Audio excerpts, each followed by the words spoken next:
मुश्किल बनाना पसंद है। क्या तुम्हें मेरी चीजें लेने की इजाजत मिली? चू फैंग ने उपहास किया और आसमान की ओर देखा। हुआंग पू यू ने मानव आत्मा जाति द्वारा दिए गए टुकड़ों को एक अप्रसन्न अभिव्यक्ति के साथ उसकी बाहों में डाल दिया। चू फैंग, तुमने मेरी चीज को छूने की हिम्मत कैसे की? क्या वह भूल गया कि पहले उसके साथ कैसा व्यवहार किया गया था? उस आदमी को एक और पिटाई की जरूरत थी। असुविधा के लिए खेद है। बहुत बहुत धन्यवाद। चू फैंग ने तथ्यात्मक रूप से बात की। हालांकि इस दृश्य ने सभी को अवाक कर दिया। क्या यह आदमी पागल था? क्या आपको रहस्यमयी प्रतिभा और मानव आत्मा जाति के बीच लेन देन पर सहमत होने की आवश्यकता थी? आपको क्या लगता है कि आप क्या हैं? उसे महसूस हुआ कि हर कोई उन पर नजर रख रहा है। वो शान ने सावधानी से चू फैंग की आस्तीन खींची। उसने चू फैंग को इशारा करके कहा कि वह बात करना बंद करे। भले ही आप मानव आत्मा जाति और इस रहस्यमय कौतुक को भड़का दें, मैं आपकी रक्षा नहीं कर पाऊंगा। आज अच्छे काम करना इतना कठिन क्यों है? हालांकि चू फैंग को कुछ भी महसूस नहीं हुआ। वह मुस्कुराता रहा और आसमान में अतुलनीय रूप से चमकदार युवा प्रतिभा को देखता रहा। हालांकि वह थोड़ा असहज महसूस करने लगा और चिल्लाने लगा, अरे तुम बहुत ऊंची उड़ान भर रहे हो। उतरो और बात करो।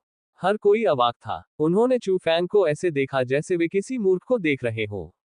आपको क्या लगता है कि आप क्या है? मानव आत्मा जाति के नेता जी परिवार के तीसरे बुजुर्ग ने अपना हाथ लहराया। इस जंगली बच्चे को सीधे दबाने की योजना बनाई जो स्वर्ग और पृथ्वी की विशालता को नहीं जानता था। अब हुआन पू यू मानव आत्मा जाति के एक सम्मानित अतिथि थे और उनके तुरुप का इक्का। यहां तक कि वे भी उसे इस तरह आदेश देने की हिम्मत नहीं कर सके। फिर इस जंगली बच्चे की तो बात ही छोड़िए जो कहीं से भी आ गया। उन्होंने तुरंत उसे पकड़ने की योजना बनाई। लेकिन इस समय हवा में खड़े हुआंग पू यू ने भीड़ में चुपचाप चू फैंग को देखा। उसकी निगाहें बेहद जटिल थीं। अगले ही पल वह वास्तव में आज्ञाकारी होकर धीरे से उतरा। हर कोई हंगामा मचा रहा था। क्या वह सचमुच उतरा? इस रहस्यमयी प्रतिभा से बात करना बहुत आसान है। क्या मुझे ऐसा क्यों लग रहा है कि रहस्यमयी प्रतिभाशाली व्यक्ति थोड़ा डरा हुआ लग रहा है? चून की सभी की राय अलग अलग थी। चू फैंग का सामना करते हुए हुआंग पू यू ने बोलने की पहल की। उसके मुंह के कोने पर लाचारी का भाव झलक रहा था। तुम सच में भूत की तरह हो जो जाने वाला नहीं है। मैं तुमसे हर जगह क्यों मिलता हूं? ये सुनकर सभी को ज्ञान प्राप्त हुआ। तो क्या वे दोनों एक दूसरे को जानते थे? चू फैंग ने सहजता से कंधे उचका दिए। ठीक है, बकवास बंद करो। स्वर्गीय दाओ मोती के टुकड़े सौंप दो। अगर वह तुम्हारा नहीं है तो तुम कुछ लेने की हिम्मत कैसे करोगे? हुआनपू तुम मंद मंद मुस्कुराए। आप एक इंसान हैं और मैं भी एक इंसान हूं। मैंने मानव आत्मा जाति की मान्यता प्राप्त की है और मैंने दूसरे पक्ष के अनुरोध को भी पूरा किया है। मुझे अपनी क्षमताओं के अनुसार भुगतान मिलता है। ये सहमति से होता है। भाई चू को हस्तक्षेप करने का अधिकार नहीं होना चाहिए, है ना? चू फैंग ने अपना सिर झुकाया और कुछ देर तक ध्यान से सोचा। फिर उसने सिर हिलाया। आप सही कह रहे हैं। यह एक उचित सौदा है। इसमें कोई हस्तक्षेप नहीं कर सकता। हुआन पू यू के होंठ थोड़े से मुड़ गए। लेकिन इससे पहले कि वह आगे कुछ कह पाता, चू फैंग ने धीरे से कहा, मुझे इस लेन देन में हस्तक्षेप करने का कोई अधिकार नहीं है, लेकिन मैं चाहता हूं कि टुकड़े तुम्हारे हाथ में हो। मुझे क्या करना चाहिए? आपका क्या मतलब है? हुआन पू आप मदद नहीं कर सकते थे लेकिन भौहें चढ़ा ली। चू फैंग मुस्कुराया। आप उन्हें मुझे देने की पहल क्यों नहीं करते? हुआन पू यू ने अपना सिर हिलाया और उपहास किया। भाई चू, तुम मजाक कर रहे हो। अपने आप से पूछो, अगर तुम्हें ये स्वर्गीय दाव मोती के टुकड़े मिल जाएं, तो क्या तुम इन्हें दूसरों को दोगे? चू फैंग ने गंभीरता से अपना सिर हिलाया। नहीं, मैं वह चीज कैसे थूक सकता हूं जो मैंने, चू फैंग ने, खाई है। हुआन पू यू लगातार उपहास करता रहा। इसका मतलब स्पष्ट था। चू फैंग अभी भी हल्के से मुस्कुरा रहा था। लेकिन मुझे दूसरों के लिए चीजें मुश्किल बनाना पसंद है। अगर मैं ऐसा नहीं चाहता तो मैं दूसरों के साथ ऐसा करूंगा। इसलिए आपको इसे थूकना होगा। जैसे ही उसने यह बात कही, चू फैंग ने धीरे से अपनी पीठ पर बंधी काली कृपाण निकाली। उसकी मुस्कान और चौड़ी हो गई। स्वर्गीय दाओ मोती के टुकड़े छोड़ो और भाग जाओ, या मैं तुम्हें आधा मार डालूंगा और भागने में तुम्हारी मदद करूंगा। क्या तुम चाहते हो कि मैं तुम्हारे लिए कोई विकल्प चुनूं? जैसे ही उसने अपनी बात समाप्त की, सभी लोग हंगामा करने लगे। अनगिनत झटके उठे और गिरे। इस समय हर कोई अविश्वास से चू फैंग को देख रहा था। क्या यह आदमी सचमुच पागल था। क्या आपने अभी अभी उनका अद्भुत प्रदर्शन नहीं देखा? यहाँ तक कि बैशुंग जैसा अद्वितीय आदर्श भी इस रहस्यमय आदर्श के विरुद्ध दूसरा कदम उठाने में सफल नहीं हो सका। तुम तो बिल्कुल अजनबी हो। तुम्हें क्या अधिकार है? इसके अलावा उनकी आभा से तो ऐसा लगता है कि शायद वे कोई दिव्य भगवान भी नहीं थे। उसकी हिम्मत कैसे हुई इस आदमी को धमकी देने की? उसके बगल में वो शान चिंता से पागल होने वाला था। अंत तक लोगों को बचाने के सिद्धांत के साथ वह जल्दी से चिल्लाया, अरे क्या तुम पागल हो? अगर तुम इसी तरह चलते रहे तो मैं भी तुम्हें नहीं बचा पाऊंगा। जल्दी करो और माफी मांगो। मैं देखूंगा कि क्या मैं तुम्हें शांति बनाने में मदद कर सकता हूं। मेरे वो परिवार में अभी भी कुछ इज्जत है। चू फैंग को वो शान से कोई मतलब नहीं था। उसने हुआंग पुयू का सामना किया और अपने हाथ में कृपाण लिए चेहरे पर मुस्कान लिए खड़ा हो गया। मैं खुद को दोहराना नहीं चाहता। चुनिए। हुआन पुयू ने जब ये सुना तो वह क्रोधित हो गया। क्या चू फैंग बहुत घमंडी नहीं था? मैं जानता हूं कि आप बहुत मजबूत हैं, लेकिन इस दौरान मेरी ताकत भी बढ़ गई है। और वे तुरुप के पत्ते जिन्हें इकट्ठा करने के लिए उन्होंने इस समयावधि में बहुत प्रयास किया था। यह अभी भी अज्ञात था कि कौन अधिक शक्तिशाली था। यहाँ तक कि यदि वह अपने तुरुप के पत्तों का उपयोग नहीं भी करता, तो केवल समलन शक्ति पर भरोसा करके वह थोड़े समय में ही मध्य अवस्था के दिव्य भगवान के बराबर लड़ाकू शक्ति प्राप्त करने में सक्षम हो सकता था। तो किस आधार पर चू फैंग तुम मुझे धमकी देने की हिम्मत करते हो? बात बस इतनी थी कि हुआन पुयू अपना तुरुप का पत्ता सबके सामने प्रकट करने को तैयार नहीं था। यह उनका अंतिम तुरुप का पत्ता था। हालांकि वह इसे बार बार बर्दाश्त कर रहा था।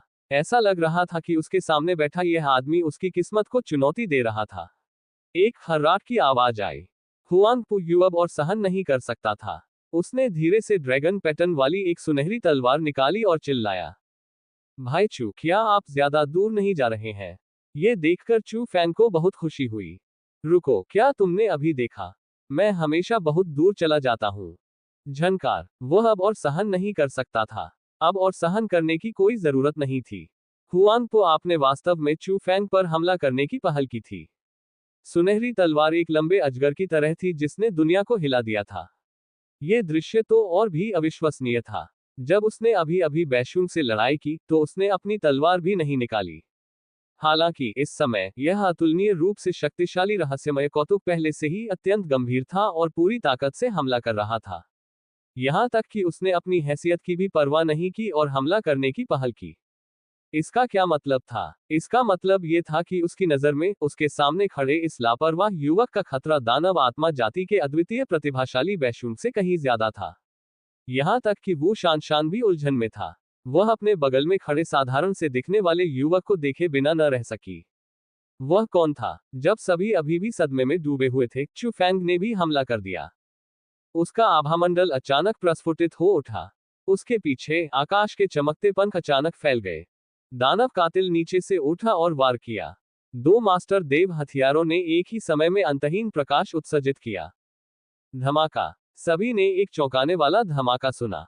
अगले ही क्षण शक्तिशाली वायु तरंग ने तुरंत ही आसपास के सभी लोगों को उड़ा दिया। अनंत धूल उड़ी और सबकी दृष्टि अवरुद्ध हो गई। कुछ ही देर में धूल छट गई। सबने ऊपर देखा। उनकी आंखें आश्चर्य से भर गईं।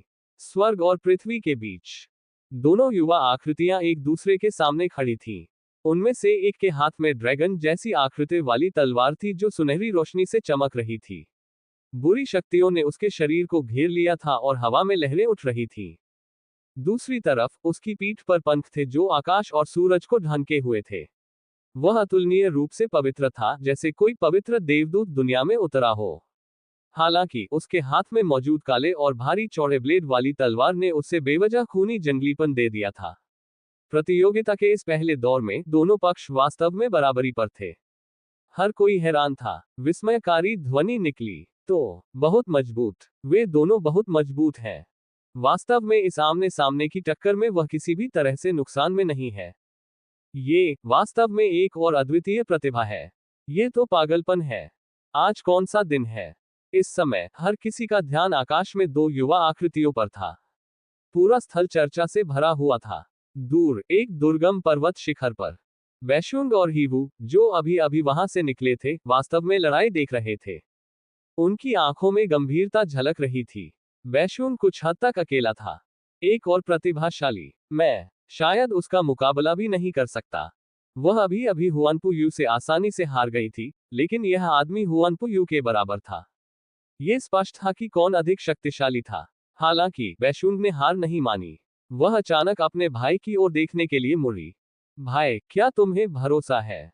बैशुंग के दिल में उसका बड़ा भाई हमेशा से युद्ध का अजय देवता रहा था। यहां तक कि मानव आत्मा जाति का तथाकथित नंबर एक प्रतिभाशाली व्यक्ति भी निश्चित रूप से अपने भाई की बराबरी नहीं कर सकता था। पवित्र भूमि में संभवतः केवल कुछ ही लोग थे जो उसके भाई को डरा सकते थे। अपनी बहन की आवाज सुनकर उसके बगल में खड़ा वह आदमी, जो काले कोहरे के गोले जैसा था, धीमी आवाज में बोला, अगर ये दोनों अपनी वर्तमान ताकत पर ही रहें, 70-30, तो मैं 70 हूं और वे 30 हैं। अपने भाई का सकारात्मक उत्तर सुनकर बाईशुन का दिल थोड़ा शांत हो गया। लेकिन इस समय अखाड़े में दो अद्वितीय व्यक्तित्वों के बीच वास्तव में फिर से लड़ाई हुई। लगातार गगनभेदी विस्फोटों की आवाजें आ रही थीं। ध्वनि से आकाश हिल गया। अंतरिक्ष हिल रहा था। युद्ध के शक्तिशाली झटकों ने आसपास की जमीन को पूरी तरह तहस नहस कर दिया। एक उफनती आभा की लहर सभी दिशाओं में फैल गई। आसपास के लोग पहले ही एक अज्ञात दूरी तक पीछे हट चुके थे, लेकिन उन्हें अभी भी सांस लेना मुश्किल लग रहा था। क्या ये वर्तमान युग के दो युवाओं के बीच की लड़ाई थी? ये बहुत भयानक था। अंततः ये पता नहीं चल सका कि उन्होंने कितने राउंड लड़ाई लड़ी थी। धुआं छट गया। चू फेंग और हुआंग पुयू अभी भी शांति से खड़े थे। विजेता का फैसला अभी होना बाकी था। अभी अभी हुई यह भीषण लड़ाई उन दोनों के लिए एक वार्म अप लग रही थी। इस दृश्य ने वहां उपस्थित सभी लोगों को काफी देर तक स्तब्ध कर दिया। दूर से बाईशुंग अपने भाई से दोबारा पूछने से खुद को रोक नहीं सकी। अब क्या हुआ? जीत की दर कैसी है? इस बार हीवो ने एक क्षण के लिए सोचा। 60-40। मैं 60 का हूं, वे 40 के हैं। मैदान पर उन दोनों को आसपास के लोगों की टिप्पणियों की बिल्कुल भी परवाह नहीं थी। चू फेंग ने केवल हुआंग पु यू को उदासीनता से देखा और अचानक उपहास किया। तुम्हारे अंदर बहुत सुधार हुआ है ना?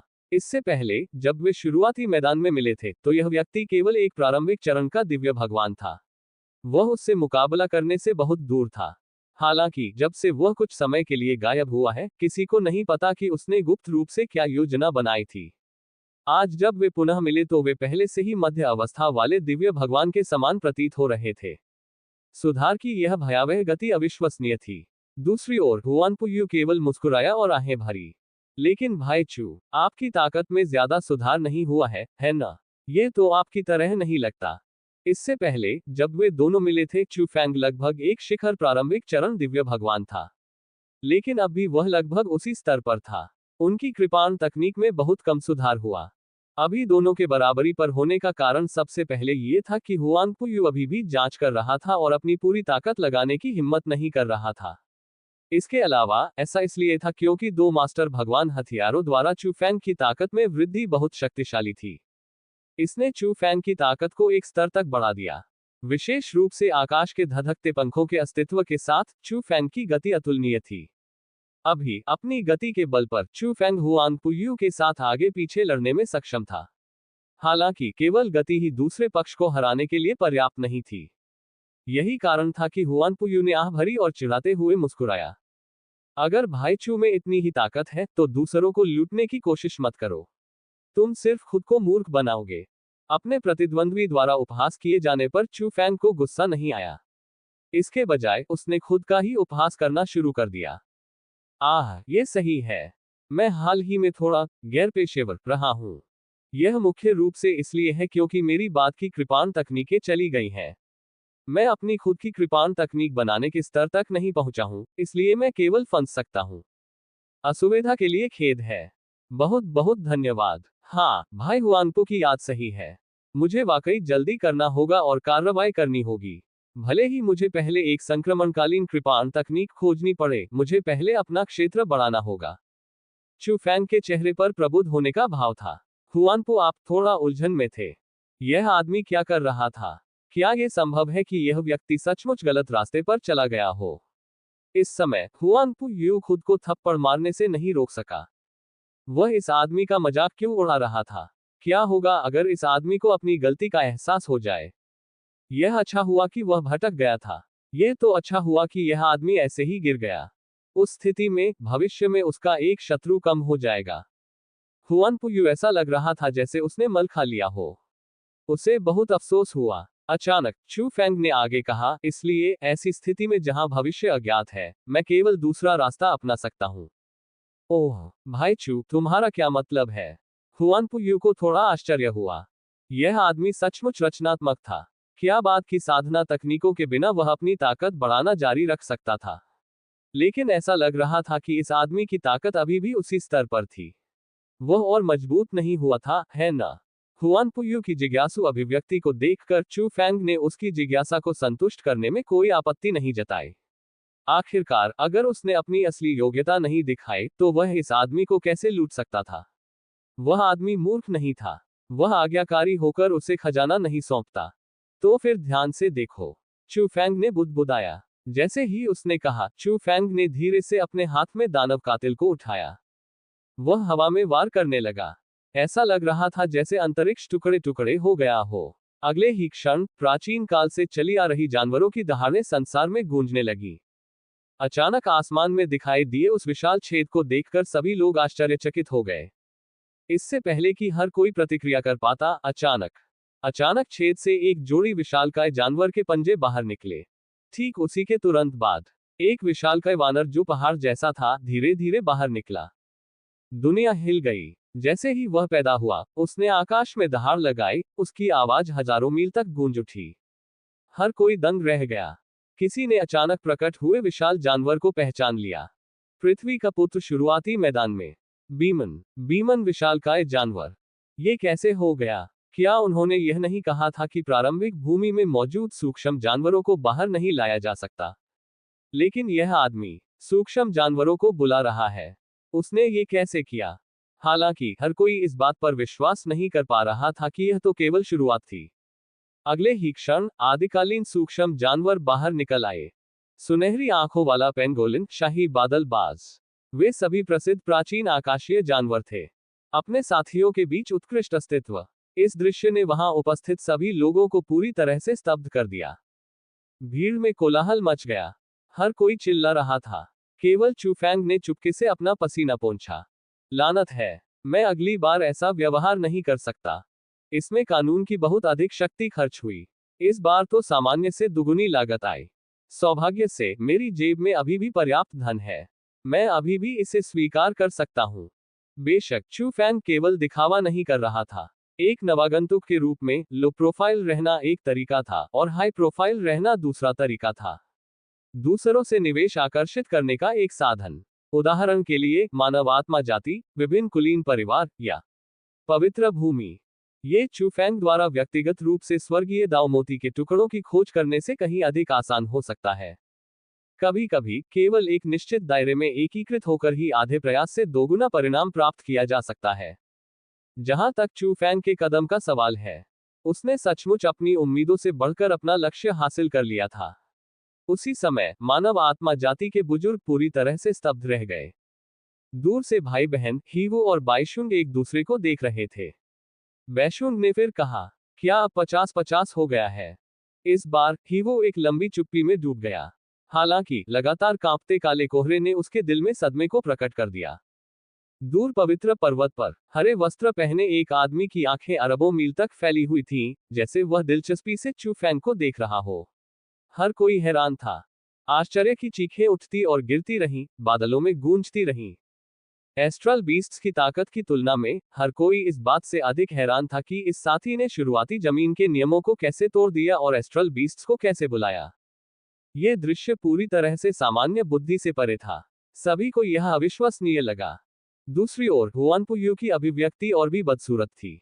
तो यह था इस आदमी का गैर पेशेवर से मतलब। उसने एक ही बार में 3 अत्यंत दुर्लभ लॉर्ड स्तरीय एस्ट्रल जानवरों को गुलाम बनाकर बुलाया था। इसे अपना काम न करना कैसे कहा जा सकता है? तो फिर हम क्या हैं?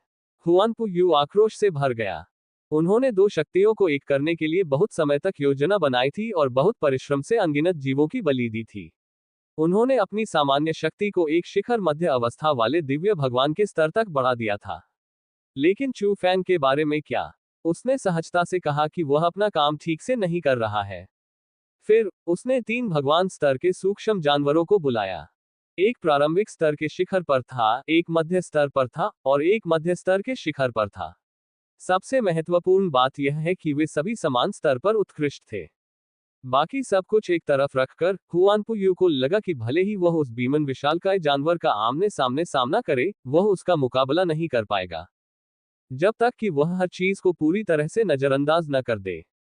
हालांकि कीमत बहुत अधिक थी। हुआनपू, आप चू फैंग के सामने हार स्वीकार करना चाहेंगे। इसलिए वर्तमान स्थिति बहुत स्पष्ट थी। भले ही चू फैंग की ताकत बिल्कुल भी नहीं बढ़ी, लेकिन इन सूक्ष्म जानवरों के साथ उससे निपटना पहले की तुलना में कहीं अधिक कठिन था। हुआनपू यू का चेहरा बहुत ही भद्दा था। उसकी आवाज उसके दांतों के बीच से निकलती हुई लग रही थी। भाई चू हमेशा आश्चर्यचकित करता है। चू फैंग केवल हल्के से मुस्कुराया। नहीं नहीं, मैं बस अपने आप को व्यस्त रख रहा हूं। मैं भाई हुआनपू से तुलना नहीं कर सकता। आपकी ताकत बहुत तेजी से बढ़ रही है। आपके पीछे का दुष्ट देवता वास्तव में बहुत शक्तिशाली है। चू फैंग के मुंह से दुष्ट पूज्य का जिक्र सुनकर हुआनपू यू के चेहरे पर ठंडक छा गई।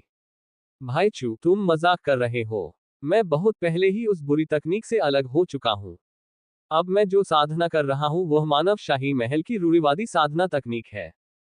चू फैंग मंद मंद मुस्कुराया।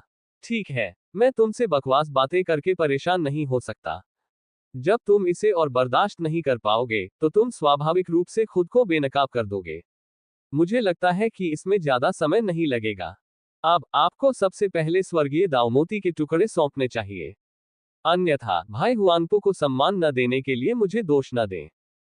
हुआनपू यू की अभिव्यक्ति गंभीर थी। हालांकि उसकी आंखें अभी भी चमक रही थी। वह वास्तव में अपना सर्वस्व देने की योजना बना रहा था। वह इसे आजमाना चाहता था और जल्दी से बाहर निकलना चाहता था। ये अद्वितीय प्रतिभाएं तब तक हार मानने को तैयार नहीं होती, जब तक कि वे अपनी अंतिम सीमा पर न पहुंच जाएं। अगले ही पल, जब चू फैंग बोल रहा था, हुआनपू यू अचानक हिल गया। बिना किसी चेतावनी के, वह खरगोश की तरह आगे बढ़ गया। एक पल में, एक सुनहरी तलवार की रोशनी चू फैंग पर पागलों की तरह टूट पड़ी। खुद को बचाने के लिए दुश्मन पर हमला। अन्य 3 दिशाओं पर 3 सूक्ष्म जंतुओं का कब्जा था। केवल चू फैंग का निर्देशन थोड़ा कमजोर दिख रहा था। हुआनपू यू की योजना बहुत सरल थी। जब तक वह अस्थायी रूप से चू फैंग को पीछे धकेल सकता था और एक छेद खोल सकता था, तब तक वह सफलतापूर्वक बच सकता था। इस आदमी के साथ लड़ाई पूरी तरह से व्यक्तिगत थी और यह कोई प्रतिस्पर्धा नहीं थी। इससे कोई फर्क नहीं पड़ता कि कौन जीता या हारा। जब तक वह बच सकता था, तब तक सब ठीक था। हुआनपू यू ने इस हमले में पहले ही अपनी पूरी ताकत लगा दी थी। पूरे स्थल में चमकदार सुनहरी रोशनी फैल गई। यहां तक कि एक मध्य अवस्था का दिव्य भगवान भी अत्यंत गंभीर होगा। देखने वाले लोग आहें भरने से खुद को रोक नहीं सके। ये प्रतिभाशाली लोग बहुत डरावने थे। उनका मूल्यांकन उनके स्तर के आधार पर नहीं किया जा सकता। शायद किसी समय वे इतनी भयावह शक्ति के साथ विस्फोट करने में सक्षम हो जाएं जो किसी की कल्पना से भी परे हो। दूरी पर बैशुंग और हीवो एक दूसरे को देखते रहे, पूरी तरह से अवाक। ये दोनों प्रतिभाशाली लोग, उनमें से किसी के भी सामने कोई मुकाबला नहीं कर सकते थे। हीवो सीधे गायब हो गया। अभी तक तो वह बेशर्मी से 70-30, 60-40 की शेखी बघार रहा था। लेकिन अब हीवो को केवल अपना चेहरा जलता हुआ महसूस हो रहा था। यदि वह अपनी पूरी ताकत लगा दे, तो वह मध्य स्तर की ताकत को उजागर करने में सक्षम हो सकता है, लेकिन वह अपने सामने इन लोगों के स्तर तक नहीं पहुंच सकता। अभी भी एक अंतर था। हालांकि इतना शक्तिशाली हुआनपू यू एक अन्य आदर्श के खिलाफ जीवित रहने के लिए संघर्ष कर रहा था। ये दुनिया बहुत हास्यास्पद थी। जैसे ही हर कोई अलग अलग विचार कर रहा था, हुआनपू यू की घातक तलवार पहले ही चू फैंग के सामने आ चुकी थी। उसने सोचा था कि चू फैंग घबराहट में चकमा दे देगा। आखिरकार, चाहे चू फैंग कितना भी राक्षसी क्यों न हो या उसके सूक्ष्म जानवर कितने भी शक्तिशाली क्यों न हो, उसके लिए सामान्य मध्य अवस्था के दिव्य प्रभुओं से मुकाबला करने के लिए अपनी गति पर भरोसा करना पहले से ही स्वर्ग विरोधी था। उसके लिए अपनी तलवार को रोकना असंभव था। अगर उसने उसे जबरदस्ती रोका तो चू फैंग निश्चित रूप से मर जाएगा। हुआनपू आपको इस पर पूर्ण विश्वास था। हालांकि, जैसा कि हर कोई निश्चित था, अचानक ऐसा दृश्य सामने आया जो सभी की उम्मीदों से बढ़कर था। बीमॉन विशालकाय जानवर, जो मूल रूप से हुआनपू यू के पीछे था, मुड़ गया। अगले ही पल, एक नगण्य स्थानिक उतार चढ़ाव के साथ, बीमन विशालकाय जानवर का विशाल शरीर पहले से ही चू फैंग के सामने था। ऐसा लग रहा था जैसे वह टेलीपोर्ट हो गया हो। वह कैसे संभव है? हुआन पू यू की पुतलियां सिकुड़ गईं। उसे बिल्कुल भी समझ नहीं आया कि चू फैंग ने ये कैसे किया। इतना ही नहीं, अगले ही पल हुआन पू यू को लगा कि दोनों तरफ दो और घातक आभाएं हैं। उसने जल्दी से अपना सिर झुकाकर देखने की कोशिश की। इंपीरियल क्लाउड फाल्कन और गोल्डन आइड पेंगोलिन भी उसके पास दिखाई दिए थे। यह इतना करीब था कि हुआन पू यू को प्रतिक्रिया करने का समय ही नहीं मिला। लगभग एक ही पल में 3 भयानक हमले पहले ही हो चुके थे। हुआन पू, तुमने जरा भी देरी करने की हिम्मत नहीं की। उसने हमलों को रोकने के लिए अपनी तलवार घुमाई, अन्यथा उसका शरीर तुरंत टुकड़ों में बंट जाता। उस समय चू फैंग बिना किसी नुकसान के पीछे हट सकता था। भाई हुआन पू, जाने की जल्दी मत करो। पहले मेरे पालतू जानवरों के साथ मौज मस्ती करो। ये दृश्य देखकर वहां उपस्थित सभी लोग स्तब्ध रह गए। कोई नहीं जानता था कि चू फैंग ने ये कैसे किया। केवल चू फैंग जानता था कि यह बहुत सरल था। क्या ये ठीक नहीं होगा यदि वह पहले एस्ट्रल बीस्ट्स को वापस बुला ले और फिर उन्हें छोड़ दे? यह इतना सरल था। उसका संरक्षक क्षेत्र आसानी से आसपास के क्षेत्र को घेर सकता था। इस क्षेत्र में वह एस्ट्रल बीस्ट्स को कहीं भी उतरने दे सकता था। टेलीपोर्टेशन जैसा प्रभाव उत्पन्न करने के लिए उसे केवल उन्हें वापस खींचकर पुनः छोड़ना था। चू फैंग को यह जानकर आश्चर्य हुआ कि इस तरह की विधि का वास्तविक उपयोग उसकी कल्पना से कहीं अधिक था। इसे एक घातक आघात कहा जा सकता है। अभी वह हुआन पू यू को सिर्फ परीक्षण के तौर पर इस्तेमाल कर रहे थे। सबसे बड़ी समस्या शायद ये होगी कि उसे कानून की शक्ति का एक और हिस्सा उपभोग करना होगा। आखिरकार ये फिर से बुलाने के बराबर था। स्वाभाविक रूप से इसे फिर से चार्ज करना पड़ा। सौभाग्य से चू फैंग पहले भी हर जगह लोगों को लूटता रहा था। उसका छोटा खजाना काफी प्रचुर था और इस लड़ाई के अंत तक चलने के लिए पर्याप्त था। चू फैंग को समझ आ गया कि क्या हो रहा है, लेकिन बाकी लोगों को समझ नहीं आया। दूर से देखने पर भाई बहन हेइवो और बाइशुन की आंखों में निराशा और गहरी हो गई। इससे निपटना पहले ही काफी कठिन था। अब उसके सूक्ष्म जानवर टेलीपोर्ट कर सकते थे। वे उससे कैसे लड़ सकते थे? शायद केवल एक उच्च स्तरीय दिव्य भगवान में ही इस आदमी को हराने का विश्वास था। हुआन पू यू का चेहरा पूरी तरह उदास हो गया। वह 3 एस्ट्रल जानवरों से घिरा हुआ था और लगातार हमला कर रहा था। चाहे वह कितना भी शक्तिशाली क्यों न हो, वह अब और नहीं झेल सकता था। खास तौर पर बीमन विशालकाय जानवर का हमला। ये बहुत भयानक था। यदि ऐसा ही चलता रहा तो संभवतः वह इन 3 जानवरों द्वारा पीट पीट कर मार डाला जाएगा। असहाय हुआन पू, आप केवल चिल्ला सकते थे। पर्याप्त। चू फैंग, अपने पालतू जानवरों से कहो कि वे रुकें। मैं तुम्हें स्वर्गीय दाव मोती के टुकड़े दूंगा। उसने चू फैंग के सामने फिर से हार स्वीकार कर ली। हुआन पू यू को लगा कि वह पहले से ही इसका आदी था। वैसे भी ये पहली बार नहीं था। उसे यह शर्मनाक नहीं लगा। वह अगली बार उस आदमी से बदला लेने का कोई रास्ता सोचेगा। हालांकि हुआन पू यू को आश्चर्य हुआ। उन्होंने स्पष्ट रूप से हार मान ली थी। हालांकि चू फैंग ने केवल हल्के से मुस्कुराया और अजीब तरीके से कहा, भाई हुआन पू, अगर आपको पता था कि ऐसा होगा, तो आपने इसे पहले क्यों किया? अगली बार मुझे जो चाहिए वो दे दो और यह खत्म हो जाएगा। हर किसी का समय बर्बाद मत करो। तुम क्या सोचते हो? हुआन पू यू का चेहरा पीला पड़ गया था, लेकिन उसने जवाब देने की हिम्मत नहीं की। वह केवल चू फैंग को उसका उपहास करने दे सकता था। असुविधा के लिए खेद है। बहुत बहुत धन्यवाद। हालांकि चू फैंग के अगले वाक्य ने हुआन पू यू को लगभग क्रोधित कर दिया। समय ही पैसा है, इसलिए अब आत्मसमर्पण की कीमत बढ़नी ही चाहिए। मुझे ज्यादा कुछ नहीं चाहिए, बस मेरे बर्बाद हुए समय का भुगतान करो। स्वर्गीय दाव मोती के टुकड़े और 3 दिव्य भगवान के हथियार। ये कैसे है? मानव शाही महल के सबसे बड़े राजकुमार के लिए ये कुछ भी नहीं होना चाहिए, है ना? चू फैंग की हल्की हंसी हुआन पू यू के कानों में गूंजी। हुआन पू यू इतना गुस्से में था कि वह इस मुस्कुराते चेहरे को पूरी तरह से फाड़ने के लिए सब कुछ जोखिम में डालना चाहता था। हुआन पू यू की आंखों में चू फैंग के चेहरे पर मुस्कान बहुत कष्टप्रद थी। वह वास्तव में इसे फाड़ देना चाहता था।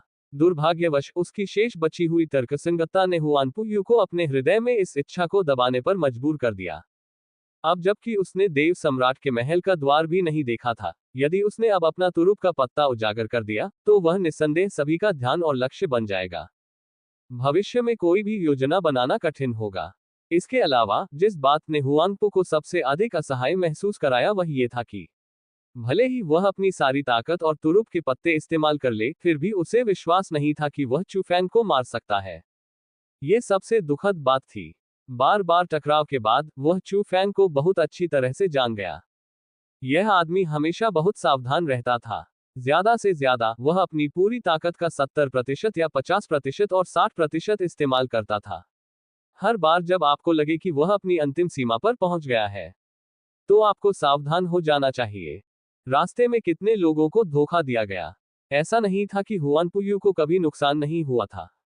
अगर वह थोड़े से स्वाभिमान के लिए चूफैंग से मौत तक लड़ता, तो न केवल कोई लाभ नहीं होता, बल्कि वह पूरे महाद्वीप के विशेषज्ञों की नजरों में उन दोनों को पूरी तरह से बदनाम कर देता।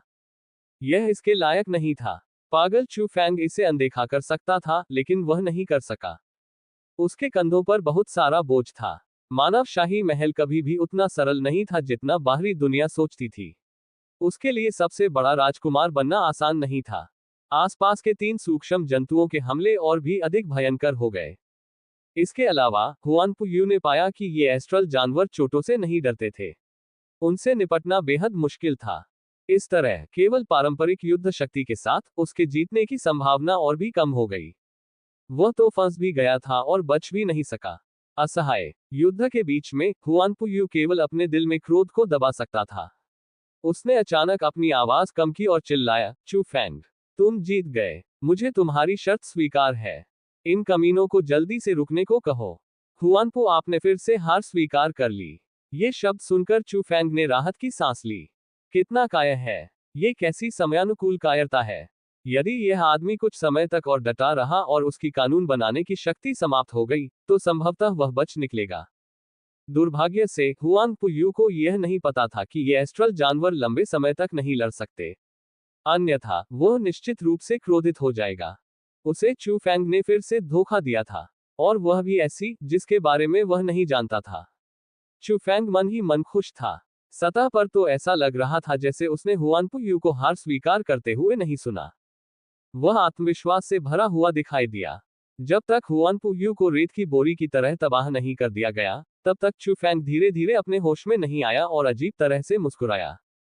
आया, मुझे सचमुच खेद है। मैं अभी कुछ और सोच रहा था। हुआन पुयू को कष्ट उठाना पड़ा है। हुआन पुयू का चेहरा राख जैसा हो गया था। उसने सोचा कि चूफैंग इन सूक्ष्म जानवरों द्वारा उसे मौत की यातना देने का अवसर लेना चाहता था। वह तुरंत चिल्लाया, बकवास बंद करो। समय का इंतजार करना बंद करो। तुम्हें पता होना चाहिए कि तुम्हारे एस्ट्रल जानवर शक्तिशाली हैं, लेकिन उनके लिए मुझे मारना असंभव है। अगर आप बहुत आगे बढ़ गए, तो मुझे कुछ भी करने के लिए मजबूर मत करना। यहां तक कि मिट्टी से बना हुआ आदमी भी गुस्सैल होता है। हुआन पुयू का तो जिक्र ही न करें, जो अपने बारे में बहुत ऊंचा सोचता था। ये देखकर कि उसने वाकई उसे बुरी तरह परेशान किया है, चूफैंग को पता था कि अगर वह उसे परेशान करना जारी रखेगा, तो यह आदमी पूरी तरह से खत्म हो सकता है। यह मजेदार नहीं होगा। चूफैंग वास्तव में हुआन पुयू को मारना चाहता था, लेकिन वह ये भी अच्छी तरह जानता था कि जब तक वह 2 उच्च स्तरीय एस्ट्रल बीस्ट्स को नहीं बुलाता, यह असंभव था। इसके अलावा हुआन पुयू का असली तुरुप का पत्ता अभी तक सामने नहीं आया था। यदि वे अब लड़ेंगे तो उनकी पृष्ठभूमि उजागर हो जाएगी और दोनों पक्षों को नुकसान होगा। अब जबकि उसने खजाना भी नहीं देखा था, तो मौत से लड़ने का समय अभी दूर था। चूफैंग को पता था कि कब रुकना है। वह मंद मंद मुस्कुराया और हाथ हिलाया। उसने तीनों एस्ट्रल जानवरों को रुकने का संकेत दिया। फिर उसने हल्की मुस्कान के साथ हुआन पुयू की ओर देखा। हुआन पुयू का चेहरा पीला पड़ गया था, लेकिन उसने कोई देरी नहीं की। उसने उसे फेंक दिया। स्वर्गीय दाओ मोती के टुकड़ों का एक ढेर चूफैंग के सामने फेंक दिया गया।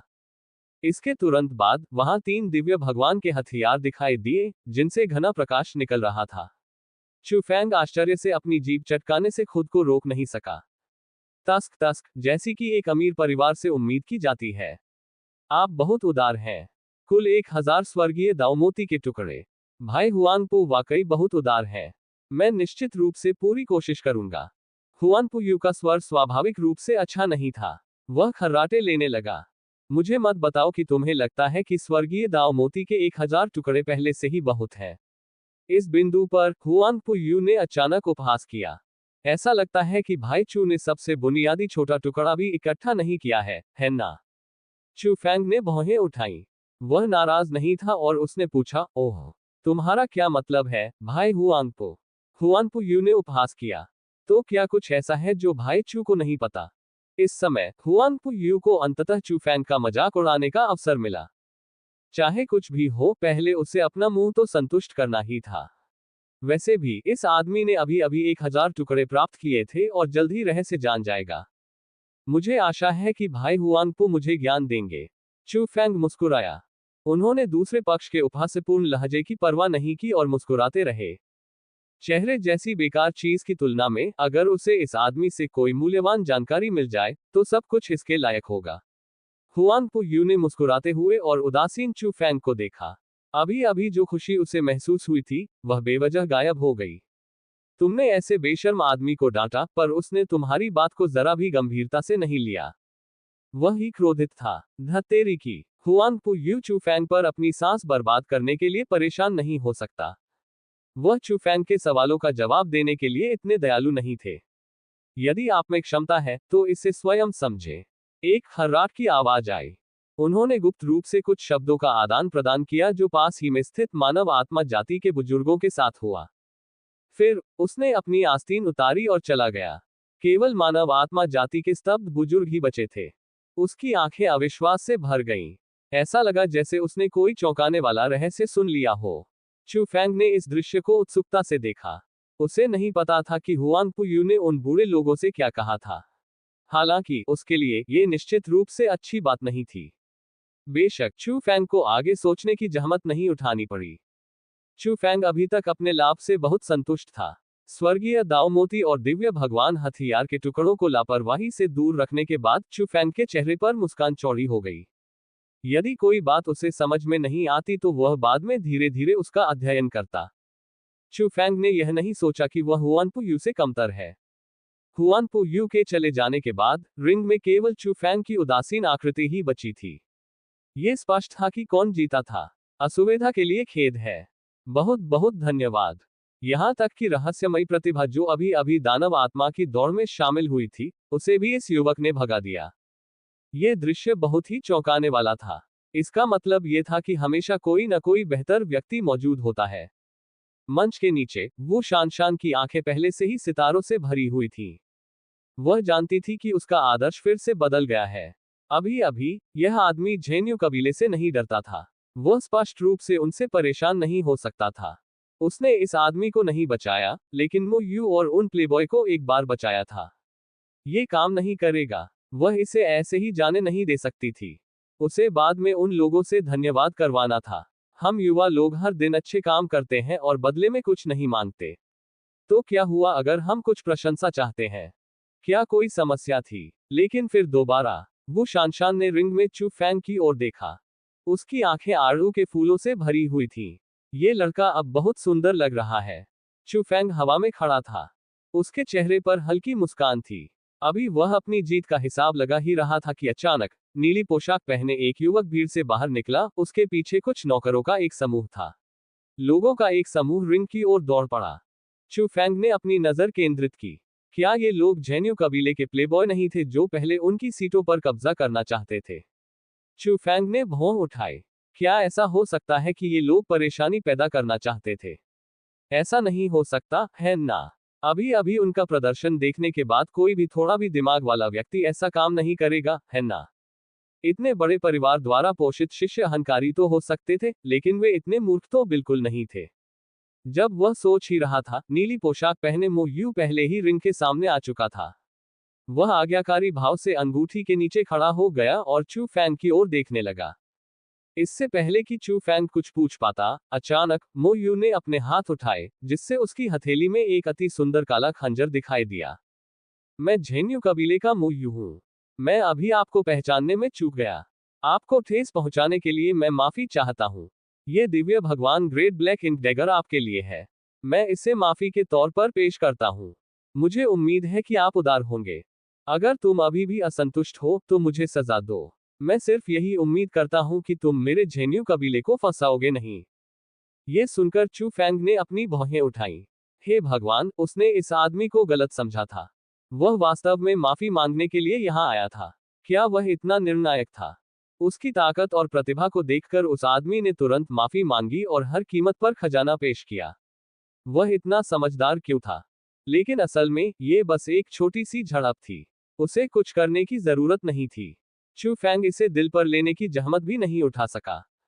जैसे ही चू फैंग उलझन में था, मंच के नीचे चर्चा का दौर शुरू हो गया। झेन यू परिवार का ये बच्चा वास्तव में जानता है कि सही समय कैसे खोजना है। असुविधा के लिए खेद है।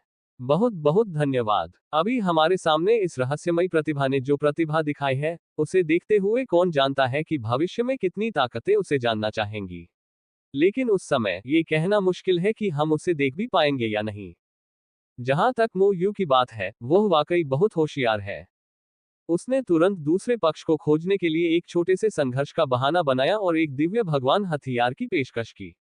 दिव्य भगवान के हथियार वास्तव में बहुत कीमती हैं, लेकिन इन कुलीन परिवारों के लिए उनकी ताकत सीमित है। अगर वे ऐसे अद्वितीय प्रतिभाशाली व्यक्ति से संपर्क कर सकें, तो यह निश्चित रूप से इसके लायक होगा। ये तो बताने की जरूरत ही नहीं है कि जब तक यह आदमी उन्हें देव सम्राट के महल में मदद करता रहेगा, तब तक वे शायद आज की तुलना में कहीं ज्यादा पा लेंगे। वह न केवल केकड़ा खाने वाला पहला व्यक्ति हो सकता है, बल्कि वह दूसरे पक्ष के लिए एक अच्छी छवि भी छोड़ सकता है कि वह एक ऐसे व्यक्ति है जो बड़ी तस्वीर को जानता है। मो यू की चाल शानदार है। किसने कहा कि बड़े घरानों के ये प्लेबॉय केवल पुरुषों और महिलाओं को धमकाना जानते हैं? अगर वे सचमुच ऐसी योजना बनाते हैं, तो हमारे जैसे आम लोग उनके जूते उठाने के भी लायक नहीं रहेंगे। मंच के नीचे फुसफुसाहट सुनकर चू फैंग के चेहरे पर मुस्कान आ गई। यह मो यू भी एक अद्भुत व्यक्ति था। उसने हाथ हिलाकर खंजर अपनी जेब में डाल लिया। निःशुल्क दिव्य हथियार न लेना व्यर्थ होगा। इसकी कीमत कम से कम सैकड़ों लुन कानून की शक्ति के बराबर थी। ठीक है, मैं आपकी दयालुता की सराहना करता हूँ। अभी जो छोटा मोटा झगड़ा हुआ था, उसे भुला दिया जाएगा। अगर भविष्य में मौका मिला तो सहयोग करना असंभव नहीं है, चू फैंग ने स्पष्टता से कहा। मो यू बहुत खुश हुआ।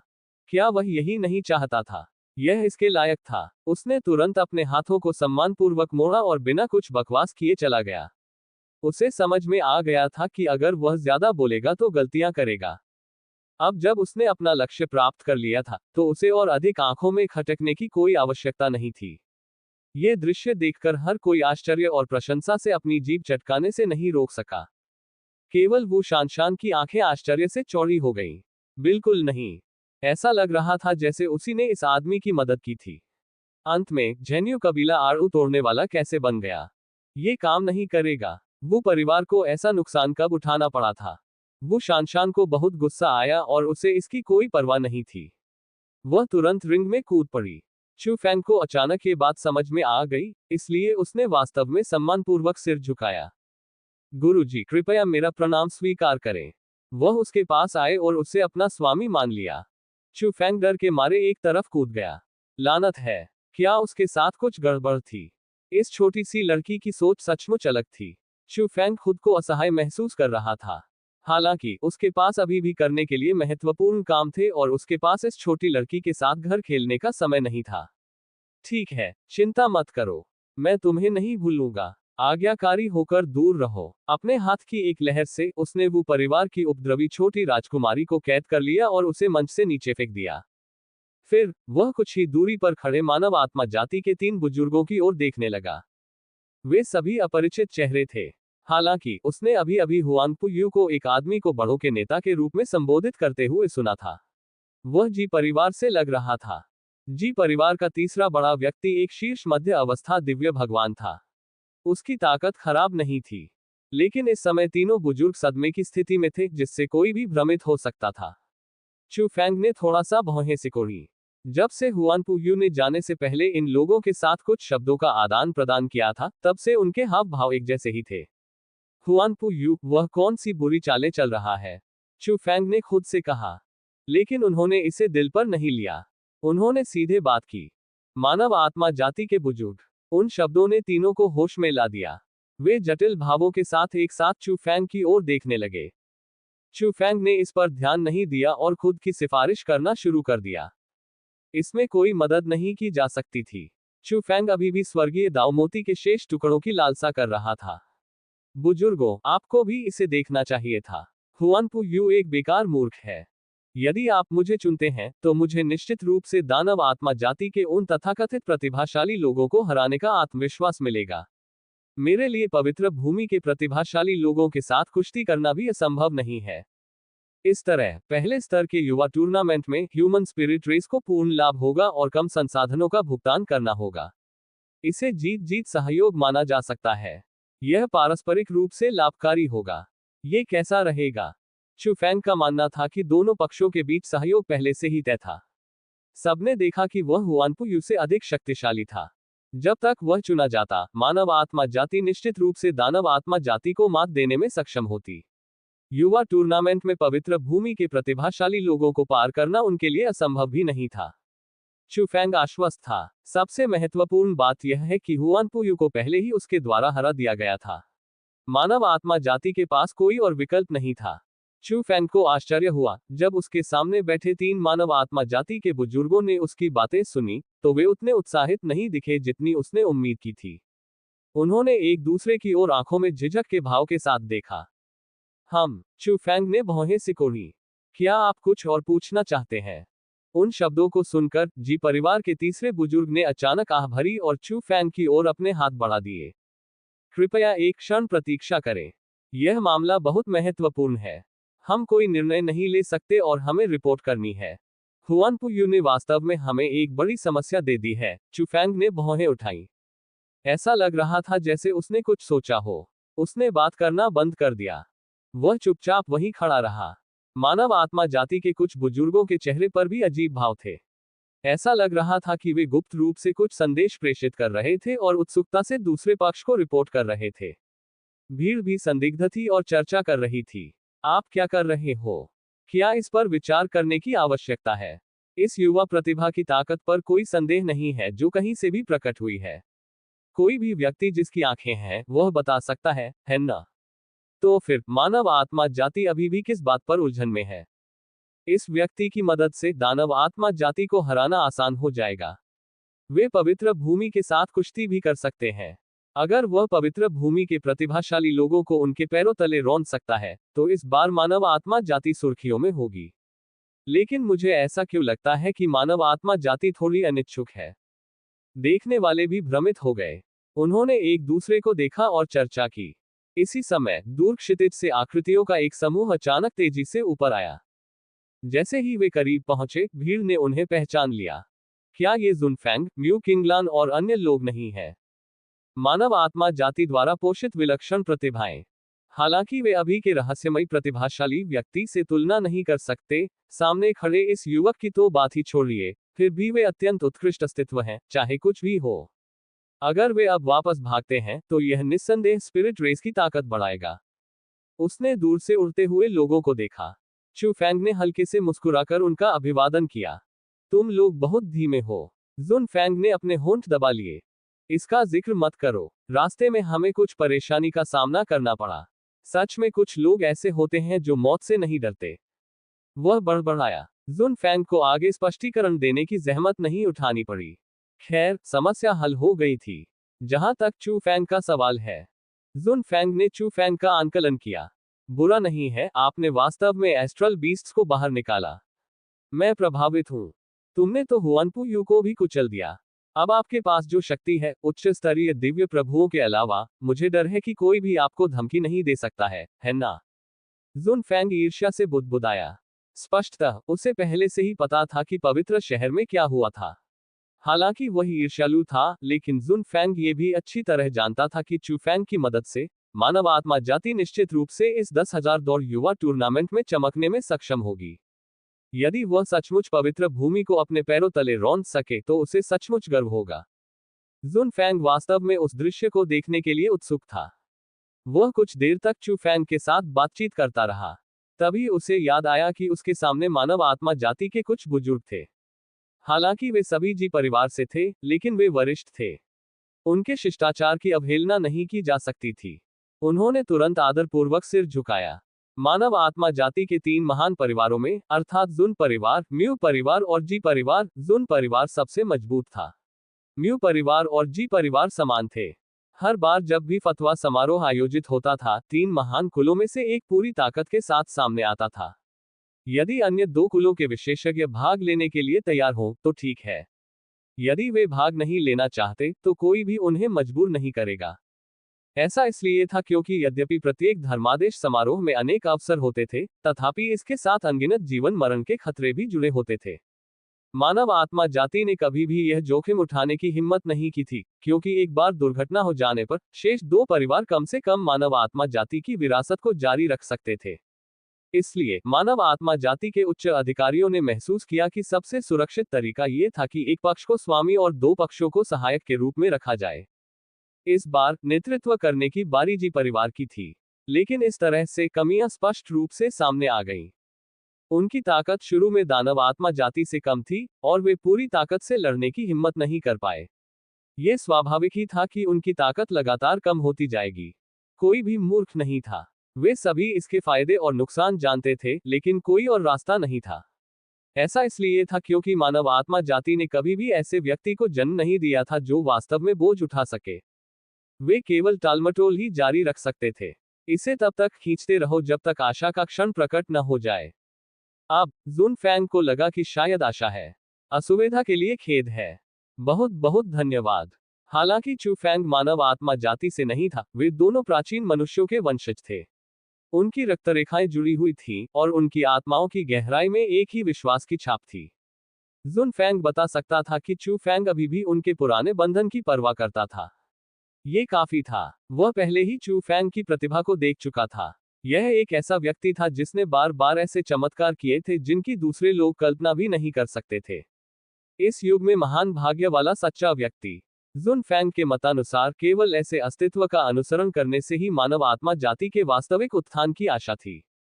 इसलिए जब उसने सुना कि चू फैंग मानव आत्मा जाति के लिए लड़ने के लिए तैयार है, तो जुन फैंग के मन में मिश्रित भावनाएं थी।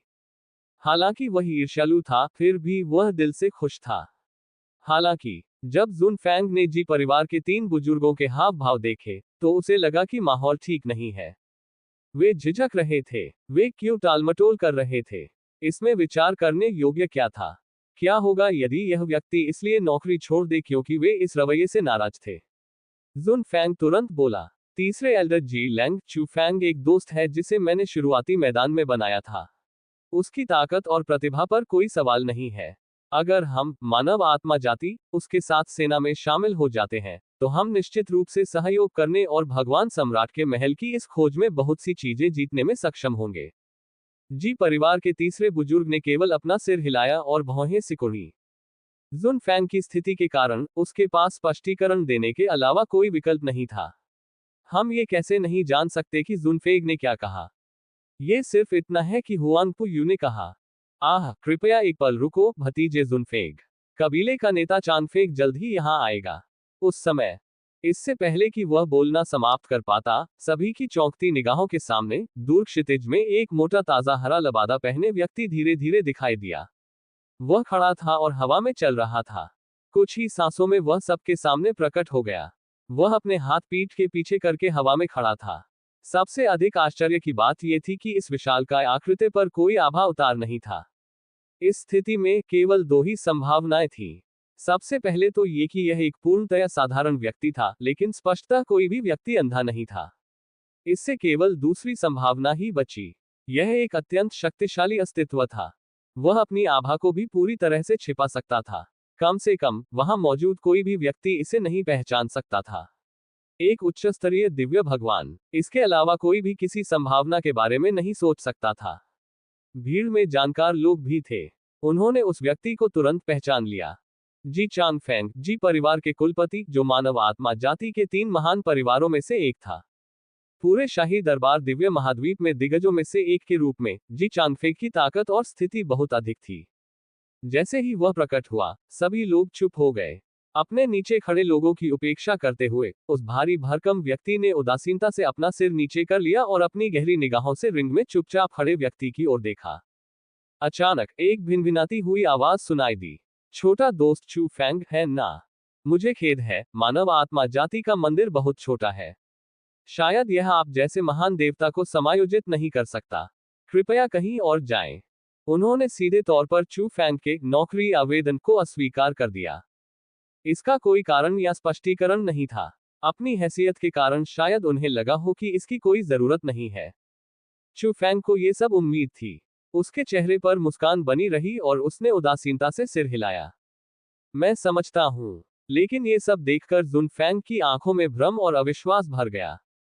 अपनी हैसियत के कारण उसने जी परिवार के मुखिया के सामने अपनी उलझन को उजागर करने की हिम्मत की। वह तुरंत चिल्लाया, ये कैसे हुआ? कुलपति जी, आपका क्या मतलब है? मुझे स्पष्टीकरण चाहिए। जुन फेग हैरान था। सहयोग से स्पष्ट रूप से दोनों पक्षों को लाभ हुआ, फिर उन्हें विपरीत दिशा में क्यों जाना पड़ा? इसके अलावा ऐसा लग रहा था कि चू फैंग ने कुछ अनुमान लगा लिया था और उसकी कोई खास प्रतिक्रिया नहीं हुई। आखिर ऐसा क्या हुआ जो उसे पता नहीं था? जुन फैंग ने सीधे जी परिवार के मुखिया की ओर देखा और स्पष्टीकरण मांगा।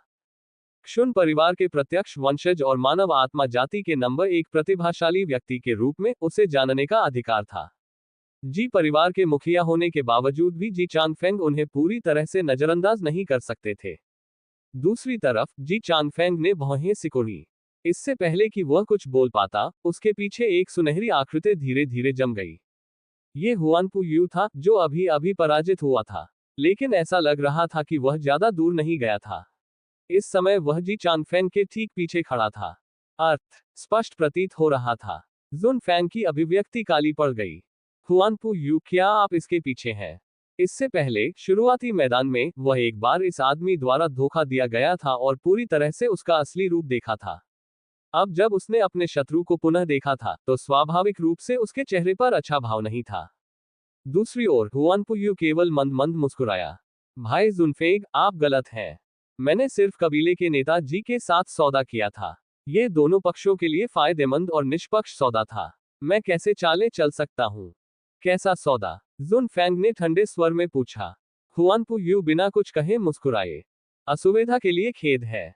बहुत बहुत धन्यवाद। कुछ बातें इतने लोगों के सामने नहीं कही जा सकती। जी चांगफेग ने थोड़ा सा मुंह सिकोड़ा, लेकिन कुछ नहीं बोला।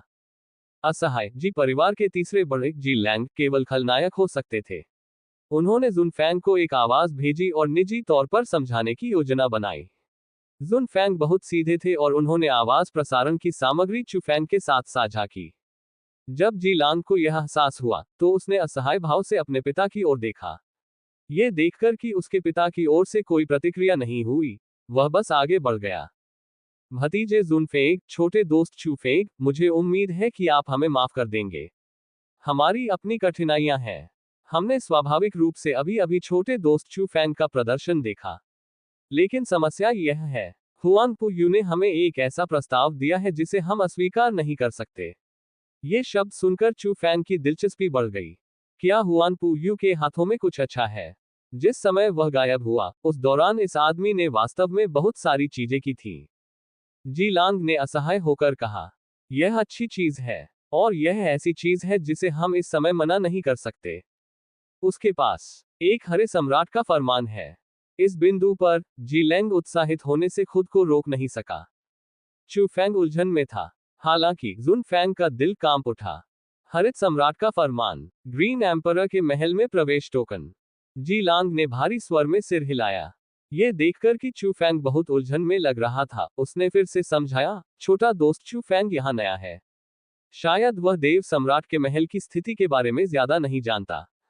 उस समय के देव महाद्वीप में स्टारलाइट देव राजवंश के राजघराने के अस्थायी विश्राम स्थल के रूप में देव सम्राट का महल स्वाभाविक रूप से देव सम्राट का एकमात्र निवास नहीं हो सकता। उनके अलावा कुछ परिवार के सदस्य, मित्र, रक्षक और सेवक भी एक स्थान पर रहते हैं। और green emperors palace crown Prince के महल का नाम है। स्टारलाइट गॉड राजवंश में दिव्य सम्राट के बाद दूसरे स्थान पर एक शीर्ष स्तरीय अस्तित्व के रूप में ग्रीन सम्राट। प्राचीन समय में वह एक भयानक सुपर विशेषज्ञ भी था। ये कहना कोई अतिशयोक्ति नहीं होगी कि वह केवल एक व्यक्ति के बाद दूसरे स्थान पर थे और करोड़ों लोगों से ऊपर थे। छोटे दोस्त, शायद तुम्हें ये पता ना हो, लेकिन भले ही हम पूरे महाद्वीप की शक्ति को इकट्ठा करें और बलपूर्वक एडिक्ट समारोह को खोल लें, वास्तव में हम दिव्य सम्राट के हॉल, ग्रीन सम्राट के महल और फीनिक्स के घोंसले जैसे सर्वोच्च स्थानों में प्रवेश करने के योग्य नहीं हैं। अधिकांश समय हम केवल खजाना मंडप, दिव्य हथियार मकबरा, हृदय पोषण हॉल, स्वर्ग पूजा मंच, स्तर 100 हृदय टेम्परिंग पैगोडा में प्रवेश करते हैं। अवसरों की तलाश करने के लिए ऐसे निम्न श्रेणी के हॉल, जहां तक सबसे कीमती खजानों की बात है, जैसे कि उच्च श्रेणी के राजा स्तर के अधिकार, केवल दिव्य सम्राट और हरे सम्राट जैसे शीर्ष स्तर के अस्तित्व ही उन्हें देने के योग्य है। ये सुनकर चू फैंग को मोटे तौर पर समझ आ गया। दूसरे शब्दों में, इस आदेश समारोह से देव सम्राट के महल के अधिकांश क्षेत्र खुल सकते थे, लेकिन मुख्य क्षेत्र अभी भी वर्जित थे। और इसमें कुछ ऐसी बातें थी जिनके पीछे हर कोई उमड़ पड़ता था। उदाहरण के लिए उच्च स्तरीय अधिकारी।